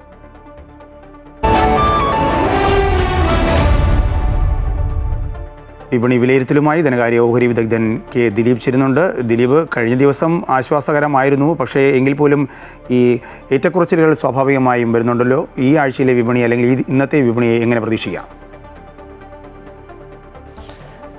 ഈ മാസത്തെ അവധി വ്യാപാര കരാറുകൾ അവസാനിക്കാനിരിക്കെ ഇന്നലെയും വിപണിയിൽ നഷ്ടം തുടർന്നു. ഇന്നും നഷ്ടത്തിലായിരിക്കും വ്യാപാരം തുടങ്ങുക. വലിയ തോതിലുള്ള കയറ്റങ്ങൾ വിപണിയിൽ പ്രതീക്ഷിക്കുകയും വേണം. ആഗോള സാഹചര്യങ്ങൾ തൃപ്തികരം തന്നെയാണ്. എങ്കിൽ കൂടിയും വിദേശ നിക്ഷേപ സ്ഥാപനങ്ങൾ തുടരുന്ന വിൽപ്പന തന്നെയാണ് ഇപ്പോഴത്തെ വീഴ്ചയ്ക്ക് പ്രധാനപ്പെട്ട കാരണം. ഈ ഒരു ഉയർന്ന നിലവാരത്തിൽ നിക്ഷേപകർ ലാഭമെടുക്കാൻ കാണിച്ച ഒരു പ്രവണതയും ആഭ്യന്തര തലത്തിൽ ഒരു വിൽപ്പനയ്ക്ക് കാരണമായി. ചെറുകിട നിക്ഷേപകരും വിപണിയിൽ വിൽപ്പനയിലാണ്. എന്നാൽ ആഭ്യന്തര നിക്ഷേപ സ്ഥാപനങ്ങൾ വലിയ തോതിൽ വിപണിയിൽ നിക്ഷേപം തുടരുന്നുണ്ടെങ്കിൽ കൂടിയും അത് വിപണിയുടെ മുന്നോട്ടുള്ള നീക്കത്തിന് സഹായമായില്ല എന്ന് വേണം പറയാൻ. 26,000 എന്ന നിലവാരത്തിന് താഴെയാണ് മുൻനിര ഓഹരി സൂചികയിൽ വ്യാപാരം അവസാനിപ്പിച്ചത്. രണ്ടാം തര ചെറുകിട ഓഹരികളിലാണ് വിൽപ്പന ഏറ്റവും കൂടുതൽ പ്രഹരമായത്. പല ദിവസങ്ങളിലും രണ്ടാം തര ചെറുകിട ഓഹരികളിൽ വലിയ തോതിലുള്ള വിൽപ്പനയിലും വലിയ നഷ്ടത്തിലുമാണ് ആ ഒരു മേഖലയിൽ വ്യാപാരം തുടരുന്നതും. എന്തായാലും വരും ദിവസങ്ങളിലും വലിയ തോതിലുള്ള കയറ്റങ്ങൾ പ്രതീക്ഷിക്കണം. നിലവിലെ സാഹചര്യത്തിൽ 26,250 എന്നുള്ള ഒരു നിലവാരത്തിനിടയിലായിരിക്കും വ്യാപാരം നീങ്ങുക. 26,000 26,250 എന്ന നിലവാരത്തിനിടയിൽ വ്യാപാരം നീങ്ങുമെന്ന് തന്നെയാണ് കരുതുന്നത്. ഇനി മറിച്ചൊരു നീക്കം ഉണ്ടാവണമെങ്കിൽ 26,250 എന്ന നിലവാരം മറികടന്ന് വ്യാപാരം തുടരേണ്ടതുണ്ട്. എന്തായാലും നിലവിലെ സാഹചര്യത്തിൽ വരും ദിവസങ്ങളിലും വലിയ തോതിലുള്ള ഏറ്റക്കുറച്ചിലൂടെയുള്ള വ്യാപാരം തന്നെയാണ് പ്രതീക്ഷിക്കുന്നത്. ഇന്ന് നേരിയ നഷ്ടത്തിലായിരിക്കും വ്യാപാരം തുടങ്ങുക. ബാങ്കിങ് ആൻഡ് ഫിനാൻഷ്യൽ മേഖലയിലുള്ള ഒരു നിക്ഷേപ താല്പര്യവും ഇനിയുള്ള നീക്കത്തിൽ പ്രധാനം തന്നെയാണ്. ബാങ്കിങ് മേഖലയിൽ കഴിഞ്ഞ ദിവസങ്ങളിൽ ഉണ്ടായിട്ടുള്ള വിൽപ്പന നിക്ഷേപ താല്പര്യത്തിന് ശേഷം കഴിഞ്ഞ ദിവസങ്ങളിലെല്ലാം നേരിയ തോതിലൊരു വിൽപ്പന പ്രകടമായിരുന്നു. IT മേഖലയിലും ഈ ഒരു നീക്കം സുപ്രധാനമാണ്. എന്തായാലും ഇന്ന് നേരിയ നഷ്ടത്തിലായിരിക്കും വ്യാപാരം തുടങ്ങുക. വലിയ തോതിലുള്ള കയറ്റിറക്കങ്ങൾ പ്രതീക്ഷിക്കുകയും വേണം. ദിലീപാണ് വിശദാംശങ്ങൾ നൽകിയത്. തീവ്ര വോട്ടർ പട്ടിക പരിഷ്കരണവുമായി ബന്ധപ്പെട്ട അമിത ജോലി സമ്മർദ്ദം എന്നാരോപിച്ച് ബംഗാളിൽ ബൂത്ത് ലെവൽ ഓഫീസർമാരുടെ പ്രതിഷേധം. അധ്യാപകർ, മുൻനിര സർക്കാർ ജീവനക്കാർ, സർക്കാർ ധനസഹായമുള്ള ഏജൻസികൾ എന്നിവരടങ്ങുന്ന BLOമാർ തെരഞ്ഞെടുപ്പ് കമ്മീഷന്റെ ഓഫീസിലേക്ക് മാർച്ച് നടത്തി. സെൻട്രൽ കൊൽക്കത്തയിലെ കോളേജ് സ്ട്രീറ്റിൽ നിന്ന് തുടങ്ങിയ പ്രതിഷേധ മാർച്ചിൽ 100 കണക്കിന് ആളുകൾ പങ്കെടുത്തു. അതേസമയം പ്രതിഷേധത്തിൽ പങ്കെടുത്തത് BLOമാരല്ല എന്നും TMC ഗുണ്ടകളാണെന്നും BJP നേതാക്കൾ ആരോപിച്ചു. അർദ്ധരാത്രിയിൽ തെരഞ്ഞെടുപ്പ് കമ്മീഷൻ ഓഫീസ് ആക്രമിക്കാനാണ് പ്രതിഷേധക്കാർ എത്തിയതെന്നും അവരെ തങ്ങൾ തടഞ്ഞെന്നും നേതാക്കൾ പ്രതികരിച്ചിരുന്നു. तृणमूल का गुंडा है और यहाँ पे गुंडामी करने के लिए आया है. आपको लगता है BLO है? 4 BLO है 84,000 में.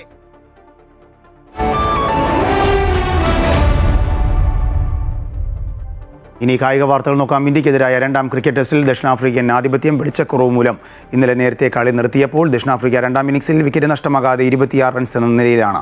ദക്ഷിണാഫ്രിക്കയ്ക്ക് ഇപ്പോൾ 314 റൺസിൻ്റെ ലീഡുണ്ട്. ഇന്ത്യയുടെ 1ാം ഇന്നിംഗ്സിൽ 201 റൺസ് അവസാനിച്ചിരുന്നു. ദക്ഷിണാഫ്രിക്കയ്ക്ക് 288 റൺസിൻ്റെ 1ാം ഇന്നിംഗ്സ് ലീഡാണുള്ളത്. കബഡി ലോക കിരീടം നേടിയ ഇന്ത്യൻ വനിതകളെ അഭിനന്ദിച്ച പ്രധാനമന്ത്രി നരേന്ദ്രമോദി. കായികരംഗത്തെ നവപ്രതിഭകൾക്ക് പുത്തൻ ഊർജ്ജം നൽകുന്നതാണ് കിരീട നേട്ടമെന്ന് അദ്ദേഹം എക്സിൽ കുറിച്ചു.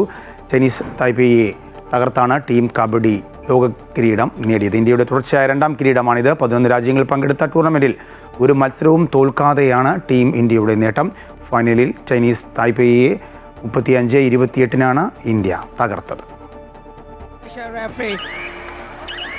শাহজালালউদ্দিন চট্টগ্রামের ছেলে এবং সেই সাথে রেফারি পূজানাগে নেতৃত্বাধীন আরও একবার বিজয় কেতন ভারত কথা মাঠে প্রতিদ্বন্দ্বিতা ছিল কিন্তু বাংলাদেশ হয়েছে তৃতীয়. ഇതോടുകൂടി ഗുഡ് മോർണിംഗ് കേരളം ഇവിടെ പൂർണ്ണമാകുകയാണ്. കൂടുതൽ വാർത്തയ്ക്കായി അമൃത ന്യൂസ് യൂട്യൂബ് കാണുക.